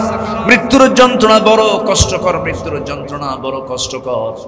এমন মুহূর্ত সবার সামনে, সবার জীবনে আছে না নাই বলুন? আছে। এটাকে ভাবতে হবে। মানুষ ভালো হওয়ার জন্য বেশি শিক্ষার প্রয়োজন হয় না। মানুষ ভালো হওয়ার জন্য মানুষের বাস্তব একটা শিক্ষা হলো বাবার মৃত্যু, মার মৃত্যু, ভাইয়ের মৃত্যু, বন্ধুর মৃত্যু, প্রতিবেশীর মৃত্যু। একটা মৃত্যু চিন্তা যদি মানুষের মধ্যে যদি ডিপ হয়ে যায়, আল্লাহর কসম, এই চিন্তায় মানুষকে আল্লাহওয়ালা বানায় দেয়। আমার বন্ধুগণ, মান আকিয়াসুন নাস ওয়া আহজামুন নাস ইয়া রাসূলুল্লাহ, আমার নবীজিকে প্রশ্ন করা হলো সবচেয়ে চালাক লোকটাকে, বিচক্ষণ লোকটাকে। আমার রাসূল বললেন, ক্বালা আকসারুকুম যিকরাল লিল মাউতি ওয়া আকসারুহুম ইসতিআদাদা উলাইকাল আকিয়াস। সবচেয়ে চালাক এবং বিচক্ষণ লোকটা সেই যে বারবার মৃত্যুর কথা স্মরণ করে। কেউ তো আমরা বাঁচতে আসি নাই ভাই। আমার বয়সী শরীয়তুল্লাহ জিহাদি ভাইয়ের বয়সী, এই যে বয়োবৃদ্ধ, জ্ঞানবৃদ্ধ আব্দুস শাকুর সাহেবের সমবয়সী বহু মানুষ দুনিয়াতে আছে নাকি? চলে গেছে। আমার এক বন্ধু ছিল, আর্মিতে চাকরি করত, বহুদিন কথা হয় না। কয়েকদিন আগে আমি তার নাম্বারে ফোন দিলাম। ফোন দেওয়ার সঙ্গে সঙ্গে একজন ফোন উঠালো। আমি সালাম দিলাম, উত্তর নিল একজন মহিলা। ভাবলাম মনে হয় বাড়ির কোনো মানুষ। বললাম, জিয়াউর রহমান কোথায়? নাম তার জিয়া। জিয়া কোথায় আস? আমি অমক, আমি তাকে একটু খুঁজতে চাই, আমি তাকে দেখতে চাই, একটু কথা বলতে চাই, কোথায় আছে? যখন বললাম জিয়া কোথায়, অপর প্রান্ত থেকে ফোনে এই কথা ভেসে আসলো, আপনি যাকে খুঁজতেছেন সে তো নাই। বললাম যখন আসে আমার কথা বলবেন, আমার সঙ্গে যেন একটু যোগাযোগ করে। হঠাৎ করে কান্না বিজড়িত কণ্ঠে বলছেন, আমি তার স্ত্রী হই। আপনার বন্ধু জিয়া আর কথা বলার শক্তি রাখে নাই, কারণ জিয়া কবরের বাসিন্দা হয়ে গেছে। বুকটা ধক করে উঠলো, এই তো জীবন, বেঁচে আছি, যে কোনো মুহূর্তে মরে যাব। ইদা আসবাহতা ফালা তানতাদিরিল মাসা ওয়া ইদা আমসাইতা ফালা তানতাদিরিস সাবাহ। সকাল যখন পাবে সন্ধ্যার অপেক্ষা করবে না, সন্ধ্যা যখন পাবে ভোরের অপেক্ষা করবে না, মালাকুল মউত যখন তখন চলে আসবে। এই জন্য আমার বন্ধুগণ, দুনিয়া ছেড়ে আমিও যাব, আপনিও যাবেন। কয়েকদিন আগেই, 3-4 দিন আগেই মক্কা মুকাররমা মদিনা মুনাওয়ারা থেকে ঘুরে আসলাম। 2 হারামেই প্রত্যেক ওয়াক্তে 2টা নামাজ হয়, একটা হলো ওয়াক্তের নামাজ, আরেকটা হলো জানাজা নামাজ।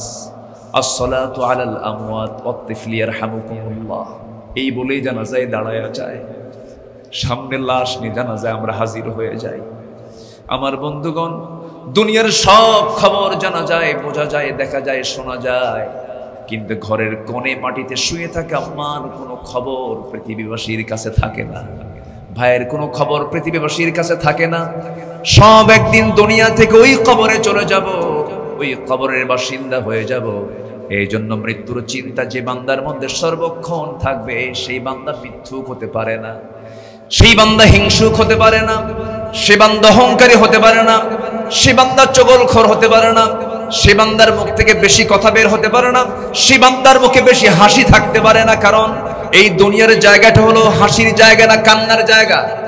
কান্নার জায়গা, পৃথিবীতে আমরা কাঁদতে এসেছি, কিন্তু তৃপ্তি মতো আনন্দ প্রকাশ করবো আমরা জান্নাতের মধ্যে। দুনিয়াটা হলো মূলত কান্নাকাটি করার জায়গা, দুনিয়াটা হলো কষ্টের জায়গা। হুজিবাতুল জান্নাহ বিল মাকারিহ হুজিবাতুন নারু বিশ শাহাওয়াত।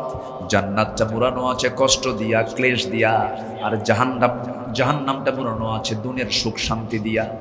এই দুনিয়া ছেড়ে আমিও যাব, আপনিও যাবেন, কিন্তু দুনিয়াতে আমার চোখের পানি যদি আল্লাহর ভয়ে ফেলতে পারি, পৃথিবীর কোনো মানুষ আমার আপনার চোখের পানির মূল্য দেবে না। স্বামী হয়ে বউয়ের সামনে কাঁদতেছেন, বউ বলবে পুরুষ মানুষ কাঁদে নাকি?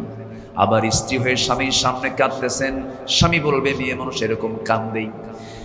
কর্মচারী মালিকের সামনে কাঁদে, কর্মচারীর কান্না দেখে মালিক বলবে ভান করো। আবার মালিক কান্না করবে, কর্মচারী বলবে দেখো এত টাকা পয়সা, আবার কান্না করে তার অভিনয় করে। কেউ আপনার কান্নার মূল্য দেবে না, সবাই বলবো অভিনেতা।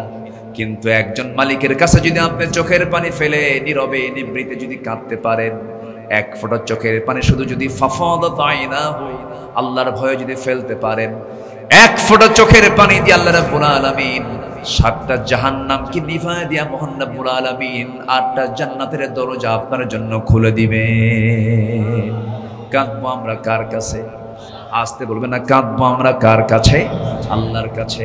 আমার আপনার দায়িত্ব হলো কান্নাকাটি করা, জাহান্নাম থেকে বাঁচার চেষ্টা করা।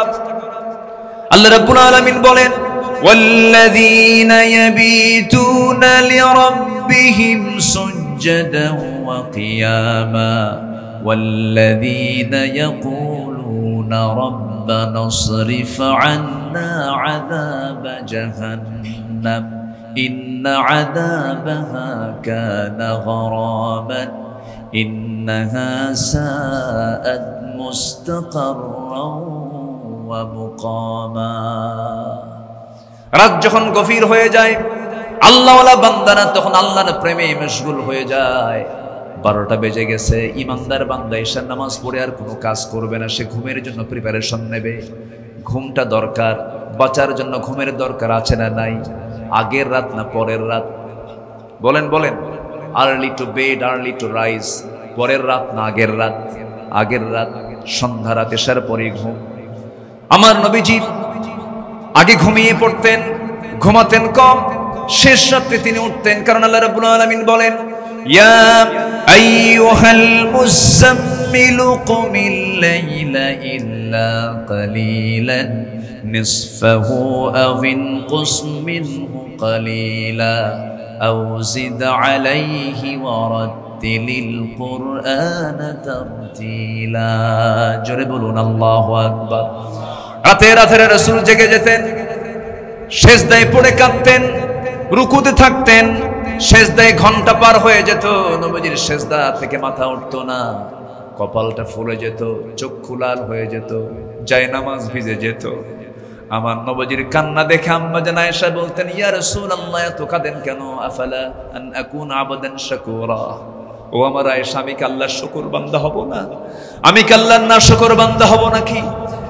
আমি চোখের পানি কি ফেলবো না? কারণ আল্লাহ যদি আমাকে পাকড়াও করেন আমি নাজাত পাবো না। লাইয়ান জুহাদুম মিনকুম ইল্লা ইয়াতাগাম্মাদানি আল্লাহ, কিন্তু আল্লাহ পাক আমাকে রহমতের চাদর দিয়ে বেষ্টন করবেন, আল্লাহ পাক আমাকে মাফ করে দিবেন। আমার বন্ধুগণ, নবীজির চোখের পানিতে গাল ভিজে যেত, দাড়ি ভিজে যেত, এত পরিমাণ কেঁদেছেন মুহাম্মদুর রাসূলুল্লাহ, এত পরিমাণ চোখের পানি ফেলে ফেলে কেঁদেছেন, যার আগের পরের সমস্ত গুনাহগুলো মাফ করে দিয়েছেন মহান রব্বুল আলামিন। সেই নবীজির চোখের পানি বের হওয়ার মূল কারণ হলো কার ভয়? আসতে বলবেন না কার ভয়? আমরা ভয় করব কাকে? আসতে বলবেন না ভয় করব কাকে? দিল থেকে ভয় করব। কিসের থেকে বলেন? দিল থেকে। আমরা সফল হতে চাই না ব্যর্থ হতে চাই, পরাজিত হতে চাই না বিজয়ী হতে চাই। এই জন্য নফসকে আমরা ঠিক রাখবো। প্রকৃত সফল কারা? প্রকৃত সফল কারা? আল্লাহ রাব্বুল আলামিন সুন্দর করে সেই সূরাতুল আলার মধ্যে বলছেন। আজকে আমি কোন সূরা থেকে কথা বলছি? সূরাতুল আলা।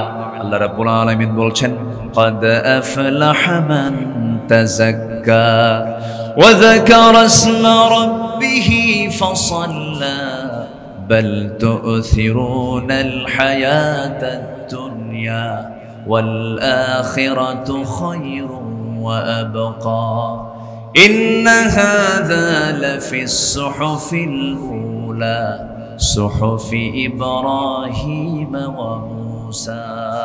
কয় নবীর নাম এখানে? এখানে কয় নবীর নাম বললাম? দুই নবী, ইব্রাহিমা ও মুসা। ইব্রাহিমা ও মুসা। আল্লাহু আকবার। এই দুই নবীর দাম আল্লাহ পাক অনেক বেশি দিয়েছেন। জোরে বলি সুবহানাল্লাহ। খুব পাওয়ারফুল নবী ছিলেন এই দুজন নবী, খুবই পাওয়ারফুল। ইব্রাহিম আলাইহিস সালাতু ওয়াস সালামকে আল্লাহ পাক এক্সট্রা সম্মান দিয়ে বলেছেন আমার খলিল, আমার বন্ধু। আল্লাহু আকবার। আরেকজন মুসা, আল্লাহ পাক তাকে কালিমুল্লাহ খেতাব দিয়েছেন। আল্লাহ পাক ফেরেশতাকে না দিয়া আল্লাহ পাক সরাসরি মুসার সঙ্গে কথা বলেছেন। তো জোরে বলেন সুবহানাল্লাহ। সম্মানিত ভাইয়েরা, আজকে যদি এই কোরআনকে যদি জাতীয়ভাবে যদি চর্চা করা হতো, নবীর সিরাত কিনে যদি জাতীয়ভাবে চর্চা করা হতো, দেশে আদর্শ নাগরিক তৈরি হতো। কিন্তু সেই চর্চা না করে এই সরকারের আমলেও নতুন করে শিক্ষক নিয়োগ দিয়েছে, সেটা হলো সঙ্গীতের শিক্ষক, গানের শিক্ষক। কিসের শিক্ষক বলেন? গানের শিক্ষক। এটা হাস্যকর, এটা রীতিমতো আপত্তিকর। জাতির চরিত্র সুন্দর করার একমাত্র মাধ্যম হচ্ছে একটা জীবন, একটা কিতাব। একটা জীবন মুহাম্মদ সাল্লাল্লাহু, আর আরেকটা কিতাবের নাম কি? আরেকটা কিতাবের নাম কি? এই কোরআন দিয়ে মানুষের জীবনকে সুন্দর করা সম্ভব। কিন্তু কোরআন বোঝে না। ওরা বুঝবে কেমনে? ওরা তো জানেই না কোরআন। আবার কোরআন জানে না, আবার হাবভাব দেখায় বুঝে আমি বিশাল কিছু বুঝি। তোমরা কি বুঝো? কোরআন কোরআন বোঝে ওই কানার মতো। আমি প্রায় একটা উদাহরণ দিই। এক কানা গেছে মসজিদে নামাজ পড়তে। তো নামাজ পড়তে গিয়ে আজান হওয়ার আগ দিয়ে ওই অন্ধ লোকটা ইমামের সঙ্গে কথা বলতেছে। কথা বলতে বলতেই চরম বাকবিতণ্ডা শুরু হয়ে গেছে, তর্ক বিতর্ক শুরু হয়ে গেছে, চরম ঝগড়া। ইতিমধ্যে আজান দিয়ে ফেলছে, নামাজ ইমাম দাঁড়ায় গেছে। ওই অন্ধ লোকটা, কানা লোকটা পিছনে নামাজে দাঁড়ায় গেছে। ইমাম সব সূরা ফাতিহা পড়ার পরে এমন একটা সূরা বলছে, এমন একটা আয়াত বলছে, যে আয়াতের অংশ হলো ওয়া কানা মিনাল কাফিরিন। ওয়া কানা মিনাল কাফিরিন। এখন কানা মনে মনে চিন্তা করে, কিছুক্ষণ আগে গন্ডগোল হলো, নামাজের ভিতরে ফতুয়া জারি হলো, আমি কানা কাফের। কি কথা কি বুঝতেছে? ওয়া কানা মিনাল কাফিরিন। প্রচন্ড রাগ আর ক্ষোভ জমা করে সে চলে গেছে ওই দিন বাড়ি। দ্বিতীয় দিন আবার নামাজ পড়তে আসছে। এইদিকে যিনি ইমাম, তার আবার একটা পা হলো খাটো, ন্যাংড়া সাইড, খাটো সাইড, ন্যাংড়া। তো ইমাম সাহেবদের আবার পছন্দের কিছু সূরা থাকে, কিছু আয়াত থাকে যেটা ঘন ঘন পড়ে। প্রথম দিন মাগরিবে যে সূরা, এই দ্বিতীয় দিনের মাগরিবে সেই সূরা। ইমাম সামনে দাঁড়ানো, পিছনে ওই কানা মুসল্লি দাঁড়ানো। এই দিনও সূরা ফাতিহার পর ওই আয়াতটা যখনই বলেছে ওয়া কানা মিনাল কাফিরিন, এখন এই কানা আর নিজেকে নিয়ন্ত্রণ করতে না পেরে নামাজের মধ্যে উল্টা ফতোয়া দিচ্ছে, ওয়া ল্যাংড়ানা মিনাল ফাসিকিন। কি কথা কি বুঝতেছেন? আমি কানা যদি কাফের হই, তুই ল্যাংড়া হলি ফাসিক। ওরা কোরআন বোঝে ওই কানার মতো। আসতে বলবেন না, জোরে বলুন ঠিক কিনা? কোরআন যদি সঠিক বুঝতো, সঙ্গীতের শিক্ষক না দিয়া, গানের শিক্ষক না দিয়া, প্রত্যেকটা শিক্ষাঙ্গনে কোরআনের শিক্ষক তারা সেখানে নিয়োগ দিত। সিরাতের এই মাহফিল থেকে, চট্টগ্রাম নগরীর এই হৃৎপিণ্ড থেকে, এই পয়েন্ট থেকে আমরা সুস্পষ্ট ভাষায় জানান দিতে চাই, জাতির চরিত্র সুন্দর করার জন্য কোন চরিত্র দরকার নাই, শুধু বিশ্বনবীর চরিত্রের চর্চা জাতির মধ্যে ঢুকিয়ে দেওয়া হোক। এই জাতি হবে গোটা পৃথিবীর শ্রেষ্ঠ জাতির মানে চলে যাবে। সম্মানিত ভাইয়েরা, সম্মানিত বন্ধুগণ, আবার কিছু সমাজে এক শ্রেণীর তেলবাজ লোক থাকে, খালি তেল মারে। আছে না নাই বলেন তো? তেল মারা লোক আছে না নাই? আচ্ছা, এই দেশে হক কথা বলার লোক বেশি না তেল মারা লোক বেশি? খালি মালিকরে তেল মারে। একটা উদাহরণ মনে করুন, এক বেচারি ইমাম সাহেবকে খাওয়ায়। ইমাম সাহেব কি করে? খাওয়ায়। ইমাম সাহেবকে খাওয়ায়। ইমাম সাহেব নামাজের মধ্যে প্রায় প্রায় একটা সূরা পড়ে, যে সূরাটা আজকে আমি পড়লাম, রূপক অর্থে বলছি, ওয়াল আখিরাতু খায়রুন ওয়া আবকা ইন্না হাযা লাফিস সুহফিল উলা সুহফি ইব্রাহিমা ওয়া মূসা। তো যে মসজিদে ইমাম সাহেব নামাজ পড়ায়, সেই মসজিদের সভাপতি এবং সেক্রেটারির নাম হলো ইব্রাহিম আর মূসা। কি কথা কি বুঝতেছেন? কিন্তু যে খাওয়ায় তার নাম হলো টুকু মিয়া। তার নাম কি? টুকু মিয়া। টুকু মিয়া মনে মনে ভাবে খাওয়াই আমি আর দোয়া পরে ইব্রাহিম মূসা। ইমাম সাহেব খেতে যান, কিন্তু খাওয়ান টুকু মিয়া ঠিকই, কিন্তু মুখে কোনো হাসি নাই।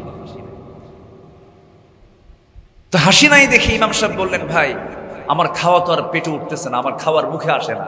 আপনি এত সুন্দর করে হরেক রকমের রান্না বান্না করে খাওয়াচ্ছেন, কিন্তু মুখটা আপনার খুব গম্ভীর, মুখে কোনো হাসির কোনো চিহ্ন নাই, মনটা আপনার খারাপ, আপনি কথা বলছেন না আমার সঙ্গে ভালো করে। কি এত কিছু বোঝেন, একটু নাম নেওয়া বোঝেন না?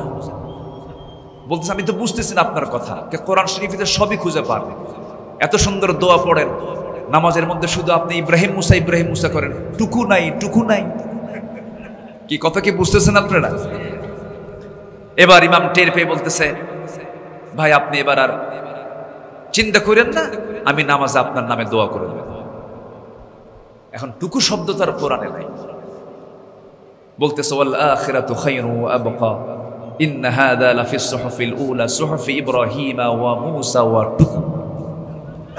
যখন কইছে টুকু, সব মুসল্লি নামাজ শেষে ধরে বলতেছে আপনি টুকু শব্দ পাইলেন কোথায়?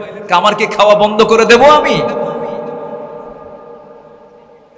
নিজের অস্তিত্বকে টিকে রাখার জন্য যারা রাতকে দিন করছেন, হারামকে হালাল বানাচ্ছেন, তেলবাজি করতে গিয়ে ঈমান হারাচ্ছেন, তাদের অবস্থা হচ্ছে ওই স্বৈরাচারী ইমামের মতো।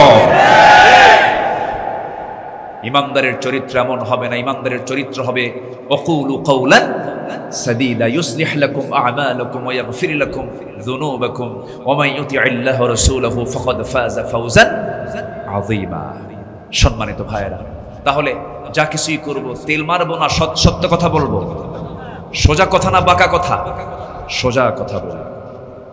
আমার বন্ধুগণের জন্য আল্লাহ রাব্বুল আলামিন বলছেন, তুমি যদি সফল হতে চাও, নাম্বার 1 হলো নফসকে আগে ঠিক রাখো, নফসকে আগে ঠিক করে নাও, নফসের ট্রিটমেন্টটা করে নাও। আল্লাহ রাব্বুল আলামিন সুন্দর করে বলছেন এই আয়াতের মধ্যে, এই সূরার মধ্যে 3টা কাজ করতে বলেছেন। নাম্বার 1 হলো قد أفلح من تزكى وذكر اسم ربه فصلى بل تؤثرون الحياة الدنيا والآخرة خير وأبقى।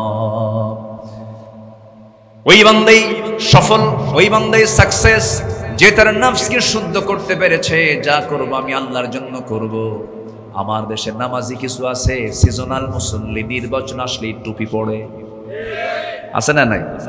সিজনাল মুসল্লি নির্বাচন আসলে পরে সুন্দর পাঞ্জাবি লাগায়, ঘন ঘন যায় নামাজ খোঁজে, একই আসরের নামাজ 4 বার পড়ে। কয়বার পড়ে? 4 বার পড়ে। আবার নির্বাচনী খরচের মধ্যে হজের বাজেটটাও ঢুকায় দেয়, হজ করে আসে। নির্বাচন আসলে পরে টুপি পড়ে। তারা আবার বলে আমরা নাকি ধর্ম ব্যবসায়ী। ধর্ম ব্যবসায়ী তো তারাই যারা সারা বছর নামাজ না পড়ে, রমজান যখন নির্বাচন আসে সেই সময় যারা নামাজ ধরে টুপি পড়ে, তারাই হলো ধর্মের আসল ব্যবসায়ী। ঠিক কিনা? আমরা নামাজ পড়ি নির্বাচনের আগেও না, পরেও না, সবসময়। ঠিক কিনা বলেন? এটাই হলো শুদ্ধতা, নফসের শুদ্ধতা। কোনো কিছুই লোকের জন্য, ডিসপ্লের জন্য, শোয়িং এর জন্য, মানুষ লোক দেখানোর জন্য কোনো কাজ করা যাবে না। যা করব আমরা কার জন্য করব? আল্লাহর জন্য করব। নামাজি নামাজ পড়ে জাহান্নামে যাবে এমন নামাজি আছে না নাই? কোরআনে আছে না বক্তব্য? আছে। যারা পারেন ঠোঁট মিলিয়ে বলুন, فويل للمصلين الذين هم عن صلاتهم ساهون الذين هم يراءون ويمنعون الماعون। ওই সমস্ত মুসল্লির জন্য ওয়াইল, ওই সমস্ত মুসল্লির জন্য ধ্বংস যারা অবহেলা করে নামাজ পড়ে এবং যারা লোক দেখানো নামাজ পড়ে। ওই নামাজে হওয়া যাবে না, অবহেলা করে নামাজ পড়া যাবে না, ওয়াইদা কামু কুসালা করে নামাজ পড়া যাবে না, মুনাফিকদের মতো নামাজ পড়া যাবে না। নামাজ পড়তে হবে মুমিনদের মতো, অত্যন্ত খুশু খুশুর সাথে। আল্লাহ রাব্বুল আলামিন ওই বান্দাকে জান্নাতুল ফেরদাউসের মালিক বানায় দিবেন যারা ওয়াল্লাযীনা হুম আলা সালাওয়াতিহিম ইউহাফিযুন ওয়াল্লাযীনা হুম আলা সালাওয়াতিহিম ইউহাফিযুন قد أفلح المؤمنون الذين هم في صلاتهم خاشعون। খুশুর সঙ্গে যারা নামাজ পড়বে, নামাজে দাঁড়ায় যার অশান্তি হবে না, নামাজে দাঁড়ানোর সঙ্গে সঙ্গে যে প্রশান্তি খুঁজে পাবে, নামাজে দাঁড়ানোর সঙ্গে সঙ্গে যে শান্তি খুঁজে পাবে, নামাজে দাঁড়ানোর সঙ্গে সঙ্গে মনে হবে না নামাজ কখন শেষ হবে। আমার বন্ধুগণ, মক্কা মুকাররমার যখন আজান হয়, মক্কা মুকাররমার যখন নামাজ শুরু হয়ে যায়, আমি আমার নিজে কোন এক বছরে আমি মদিনার মসজিদে নামাজ পড়ছিলাম, ফজরের নামাজ শুরু হয়ে গেল। ফজরের সালাতে 90 বছর বয়সে একজন ইমাম নামাজ পড়াচ্ছিলেন। আমার বাবা আমার পাশেই ছিলেন, আমার বাবা বয়স্ক মানুষ। আমি আর আব্বা একসঙ্গে নামাজে দাঁড়িয়েছি। ইমাম সাহেব নামাজ শুরু করলেন, 2 রাকাত ফজর নামাজ শেষ হয়ে গেল। সময় লেগেছে 39 থেকে 40 মিনিট পর্যন্ত সময় লেগেছে। নামাজ শেষ হয়ে গেল, কোনো মুসল্লির মধ্যে কোনো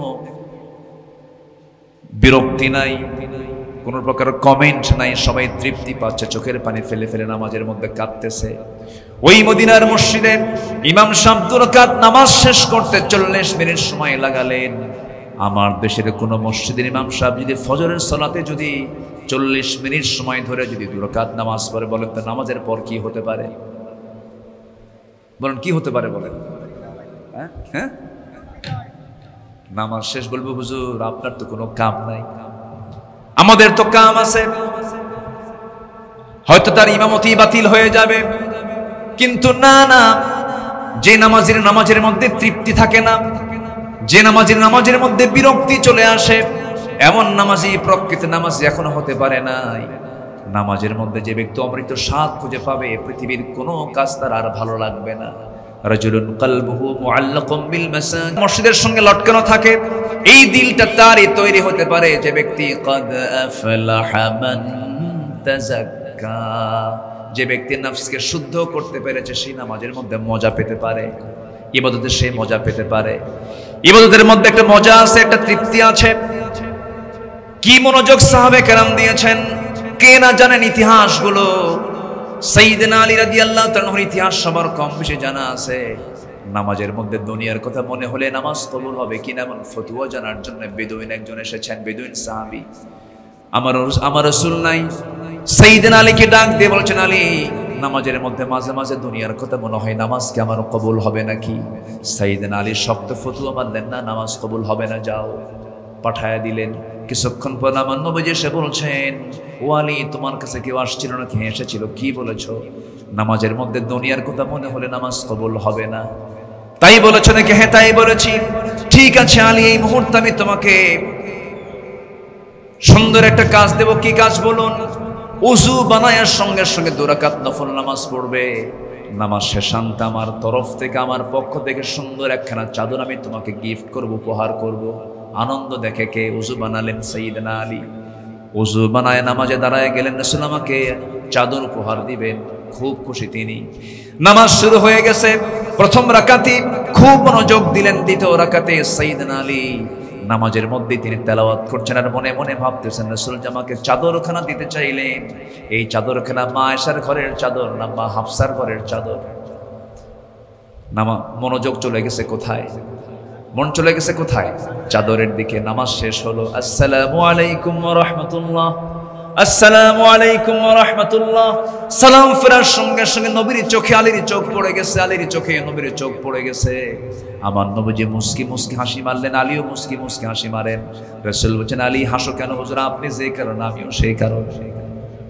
রাসূল বলেন, আলী ফতোয়া তো ঠিকই মারলা, তোমার নামাজ গেল কোথায়?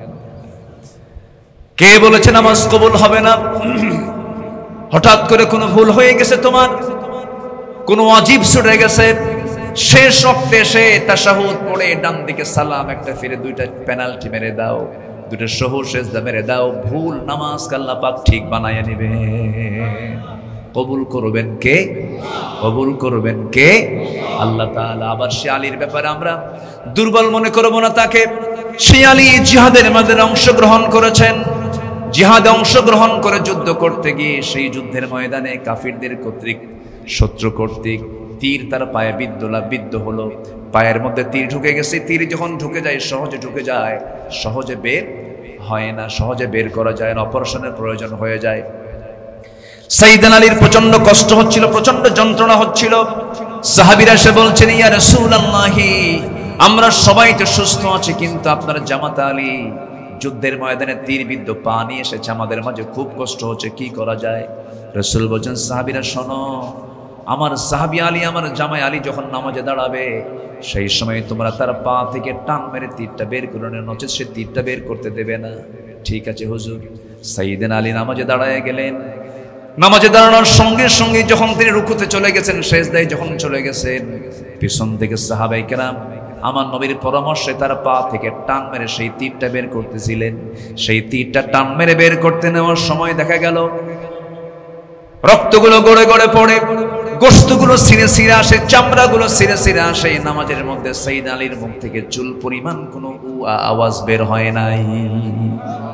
নামাজ শেষ হয়ে গেছে। সালাম ফেরার পর বলছেন, ভাইয়েরা, আমার সেই যন্ত্রণাদায়ক বিদ্ধ হওয়া সেই তীরটা আমার পায়ে দেখি না, সেই তীরটা কেমন করে বের হলো আমি তো জানলাম না। সঙ্গে সঙ্গে সাহাবীরা বলছেন, আলী নামাজের মধ্যে আমরা তোমার পা থেকে টান মেরে তীরটা বের করে নিয়েছি। আলী বলেন, আল্লাহর নামের কসম করে বলি, নামাজের মধ্যে আমার পা থেকে কখন তীরটা বের করে নিয়েছ আমি আলী বিন্দু পরিমাণ কোনো টের পাই নাই। قد أفلح من تزكى وذكر اسم ربه فصلى بل تؤثرون الحياة الدنيا والآخرة خير وأبقى।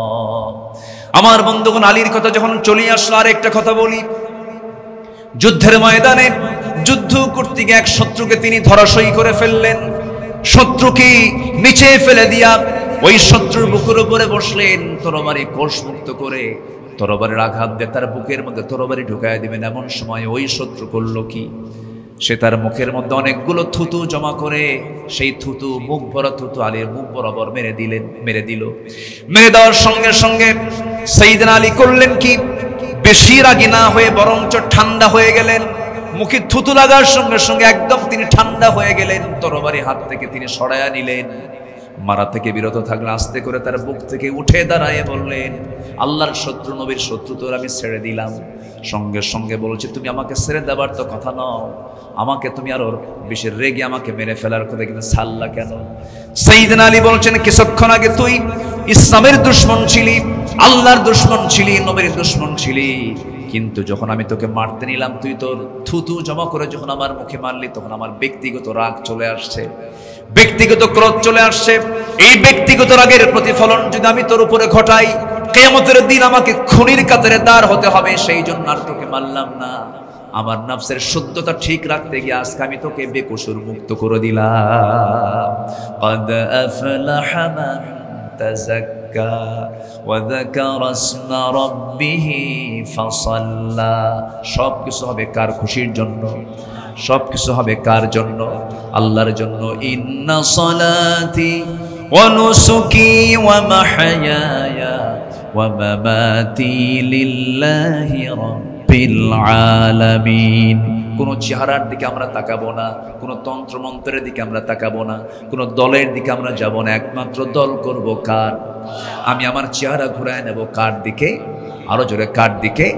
সবাই ঠোঁট মিলে আমার সঙ্গে বলুন, ইন্নী ওয়াজ্জাহতু ওয়াজহিয়া লিল্লাযী ফাতারাস সামাওয়াতি ওয়াল আরদা হানিফান ওয়া মা আনা মিনাল মুশরিকিন। মুশরিকদের আমি অন্তর্ভুক্ত নই। চেহারা ঘুরায় নেব কার দিকে? আল্লাহর দিকে। আমার বন্ধুগণ, নামাজে আল্লাহর নাম নিলাম, সমাজে নেতার নাম নিলাম, নামাজে আল্লাহর নবীর সুন্নাহকে মানলাম, সমাজে অন্য নেতার সুন্নাহকে মানলাম, এটা প্রকৃত ইমানদারের পরিচয় নয়। আমার বন্ধুগণ, রাসূলকে মানতে হবে এক জায়গায় না সব জায়গায়? আসতে বলবেন না, এক জায়গায় না সব জায়গায়? রাসূলকে মানলাম নামাজে, রাসূলকে মানলাম না রাজনীতিতে, হবে না। রাসূলকে মানলাম আমি নামাজের মধ্যে, রাষ্ট্র চিন্তা আমি রাসূলকে বাদ দিয়ে দিলাম, আমি তার উম্মত হতে পারি নাই, তবে ভণ্ড হয়েছি। ঠিক কিনা বলেন? রাসূলকে যে শুধুমাত্র নামাজে মানবে, কিছু আনুষ্ঠানিক ইবাদতে মানবে, রাজনীতির ময়দানে মানবে না, রাষ্ট্রনীতিতে মানবে না, দেশ শাসনে মানবে না, আইন প্রশাসনে মানবে না, ক্যান্টনমেন্টে মানবে না, সে নবীর উম্মত নয়, সে ভণ্ড, সে প্রথা। রাসূলকে মানতে হবে এক জায়গায় না সব জায়গায়। উসওয়ায়ে হাসানা কে করে দিয়েছেন?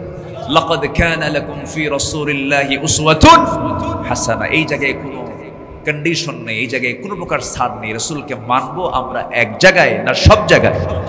সব জায়গায়। যা কিছু নিয়ে মা আতাকুমুর রাসূল ফাখুযু, যা নিয়ে এসেছেন ধরো, যা নিষেধ করতে বল নিষেধ করেছেন তা তোমরা নিজের জীবন থেকে মাইনাস করে দাও। হুকুমগুলো কার? আরো জোরে বলেন, হুকুমগুলো কার? আল্লাহ পাকের। তারা করতেছেন মনে হয়, হুজুর এটা আবার কোন দিকে যেন যাচ্ছে কথাগুলো। আমার কথা ওই দিকে যাবেই তো, যেদিকে আল্লাহ যেতে নিয়ে যেতে বলেছেন সেদিকে আমার কথাগুলো নিয়ে যেতে হবে। ওই নেতার দরকার নাই যে নেতার নামাজ নাই। আসতে কন কেন? বেনামাজি নেতা আমার দেশে আছে না নাই? রাজনৈতিক কর্মসূচির ভিতরে কোনো নামাজের কর্মসূচি নাই। চট্টগ্রাম মহানগরীতে বিশাল জনসভা, আসবেন জাতীয় নেতা, লক্ষ লক্ষ মুসলমান সব সেখানে জড়ো হলো। সেই জনসভায় নেতারা, জাতীয় নেতারা বক্তব্য দিচ্ছেন, লক্ষ লক্ষ মুসলমান সেখানে অংশগ্রহণ করলো। নেতারা বক্তব্য দিচ্ছেন, জোহর চলে গেল, আসর চলে গেল, মাগরিব চলে গেল, নেতার মুখ থেকে নামাজের কোনো কর্মসূচির আহ্বান নাই। নেতা নিজেও নামাজ পড়লো না, লক্ষ লক্ষ মুসলমানকে নামাজের জন্য কোনো তাকিদ দিল না। ওই সমস্ত নেতৃত্বের, ওই সমস্ত রাজনৈতিক কর্মসূচির মুখে আমরা থুতু মারি, জুতা মারি। রাজি আছেন কারা কারা? হাত উঁচু করে দেখেন মুসলমান।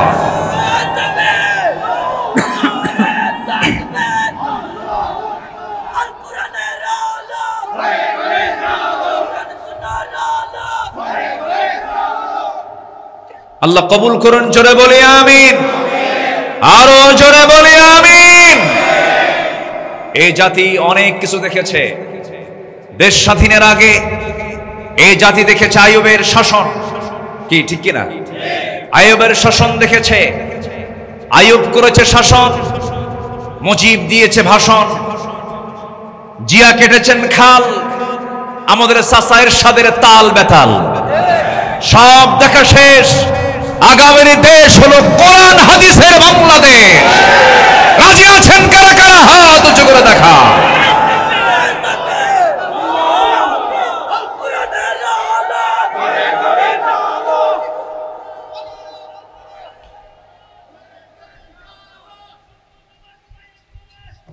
আল্লাহ কবুল করুন, জোরে বলে আমিন।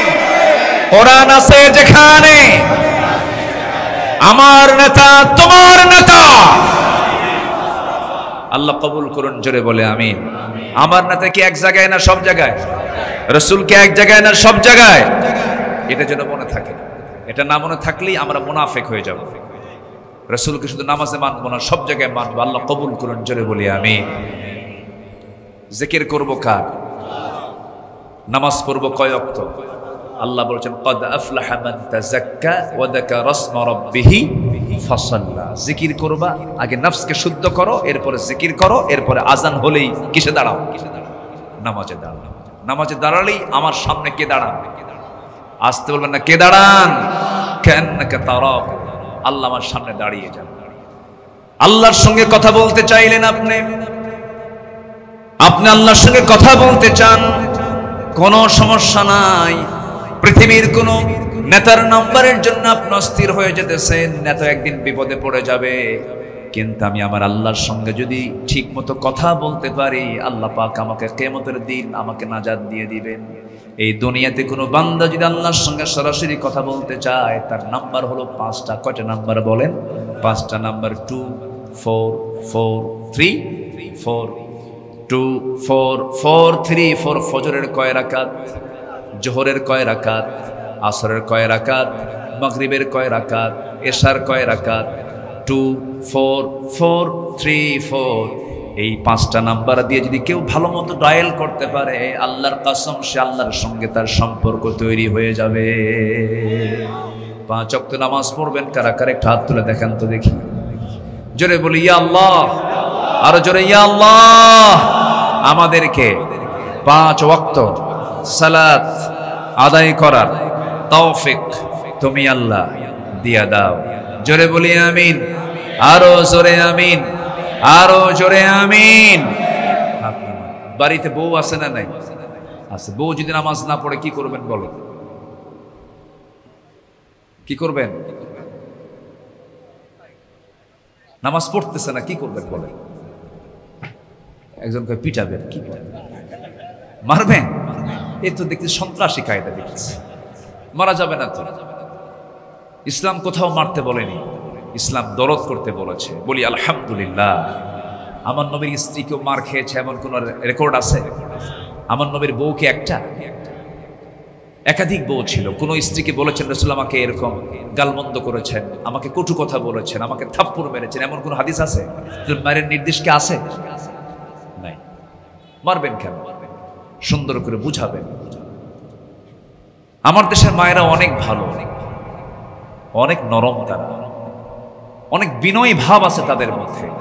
সমস্যা হচ্ছে আমাদের দাওয়াতের অভাব। কিসের অভাব বলেন? দাওয়াতের অভাব। আমরা দাওয়াত দিতে জানি না।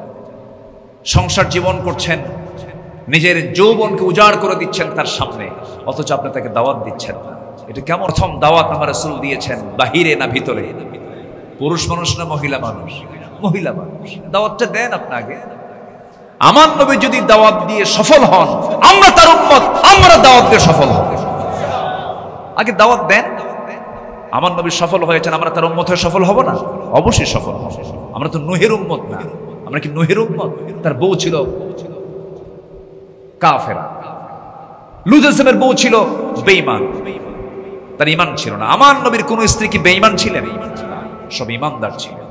রাসূল দাওয়াত দিয়েছেন, রিসিভ করেছেন। আমরাও দাওয়াত দেব, তারা ঈমান আনবে, তারা সবকিছু গ্রহণ করবে ইনশাআল্লাহ। বলেন আমার নবীজি কত ম্যানেজ করে চলেছেন।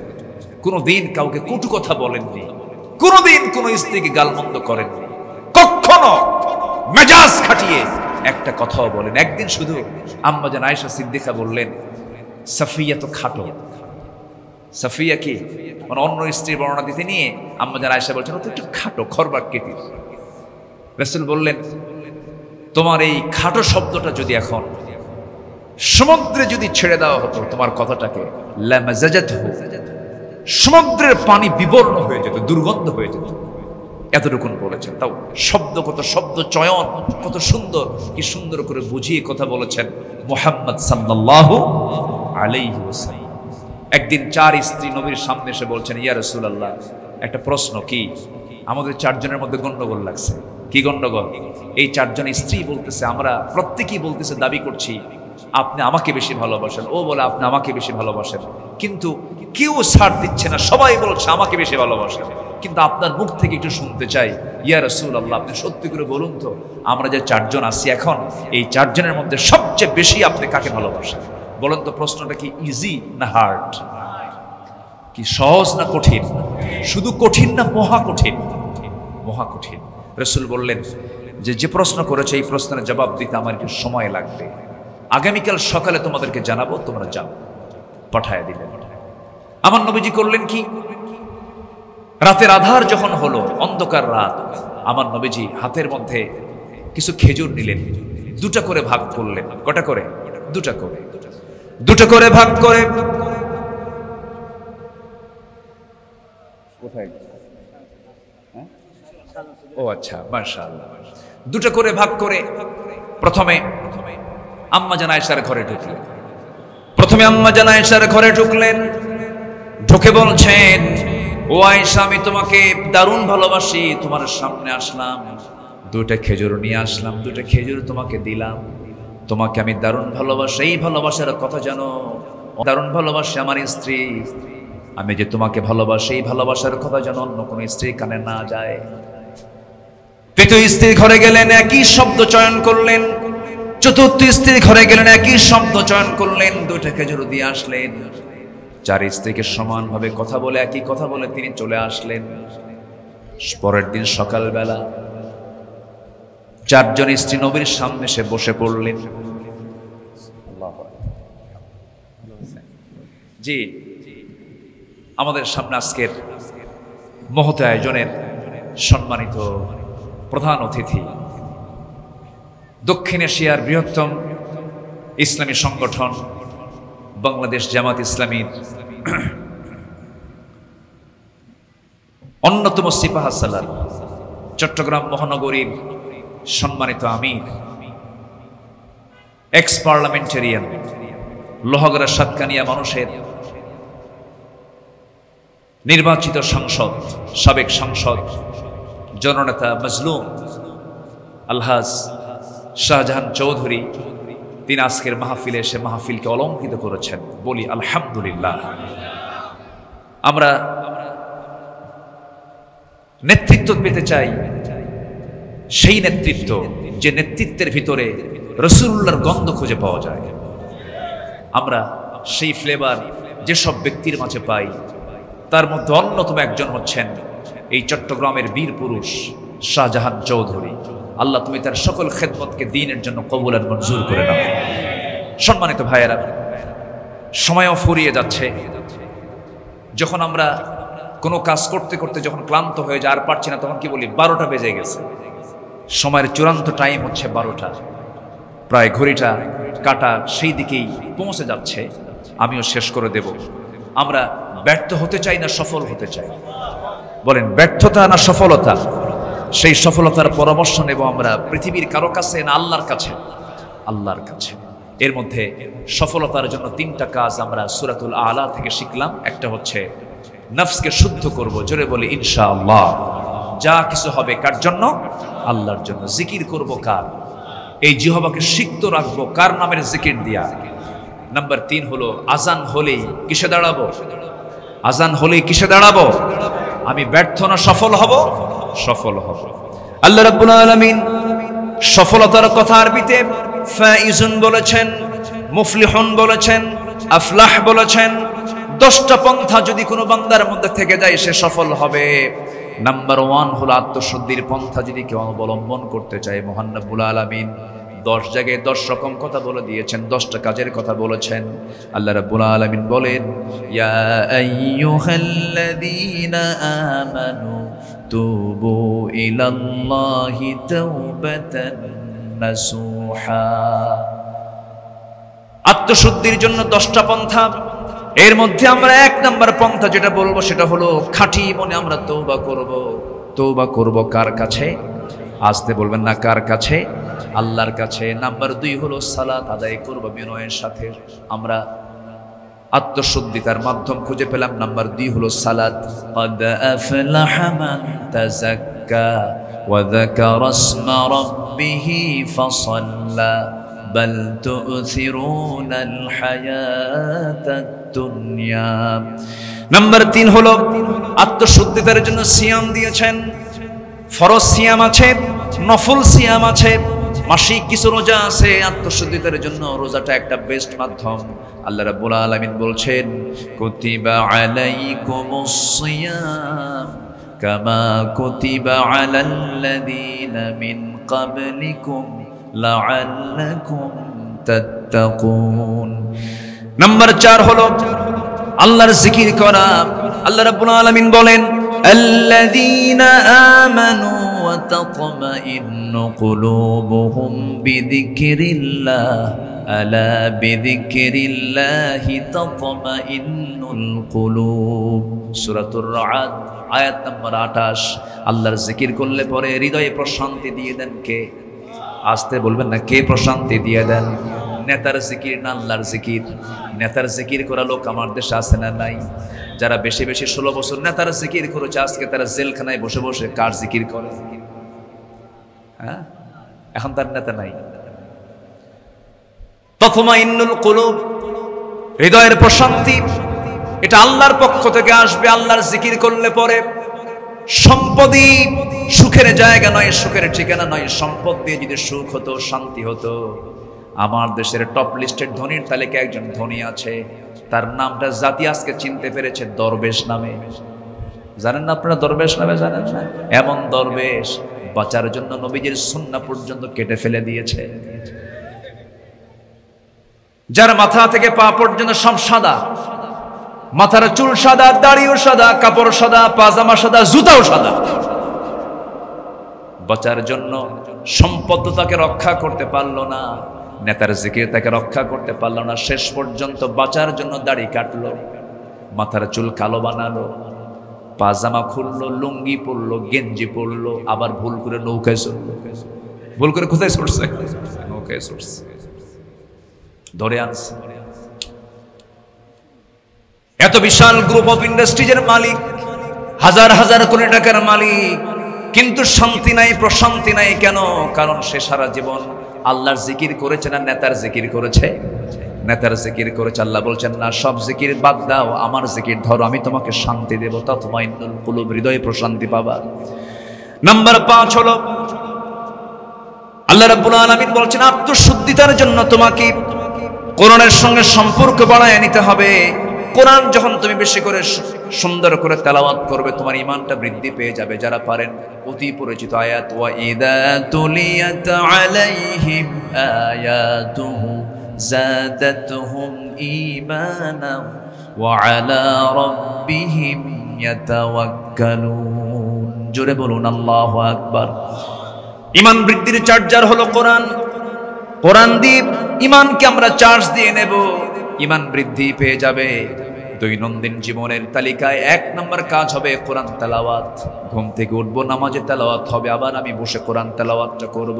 যত জিকির আছে, এই জিকিরের মূল জিকির হলো আফদালুয যিকরি তিলাওয়াতুল কোরআন। আল্লাহু আকবার বলেন। তাহলে সঙ্গীতের টিচার দরকার না, কোরআনের টিচার দরকার। কিসের টিচার দরকার? কোরআনের টিচার দরকার। রুহের ট্রিটমেন্টের জন্য কোরআনের শিক্ষক দরকার। কিন্তু সরকার খুঁজে কাম পায় নাই, কিসের টিচার নিয়োগ দিয়েছে? সঙ্গীত।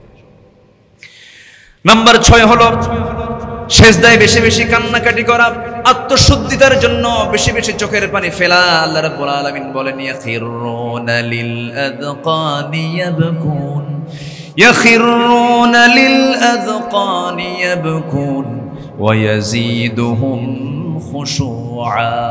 জোরে বলুন আল্লাহু আকবার। নাম্বার 7 হলো আত্মশুদ্ধিতার জন্য যেটা প্রয়োজন, হালাল রিজিক উপার্জন করা। ইয়া আইয়ুহার রাসূল কুলু মিনাত তাইয়্যিবাতি ওয়া আমালু সালিহান ইন্নী বিমা তা'মালুনা আলীম। জোরে বলুন আল্লাহু আকবার। নাম্বার 8 হলো আত্মশুদ্ধিতার জন্য, তাজকিয়াতুন নাফসের জন্য মিথ্যাচার ছাড়তে হবে, গীবত ছাড়তে হবে। ওয়ালা তাজাসসু ওয়ালা ইয়াগতাব বা'দুকুম বা'দা।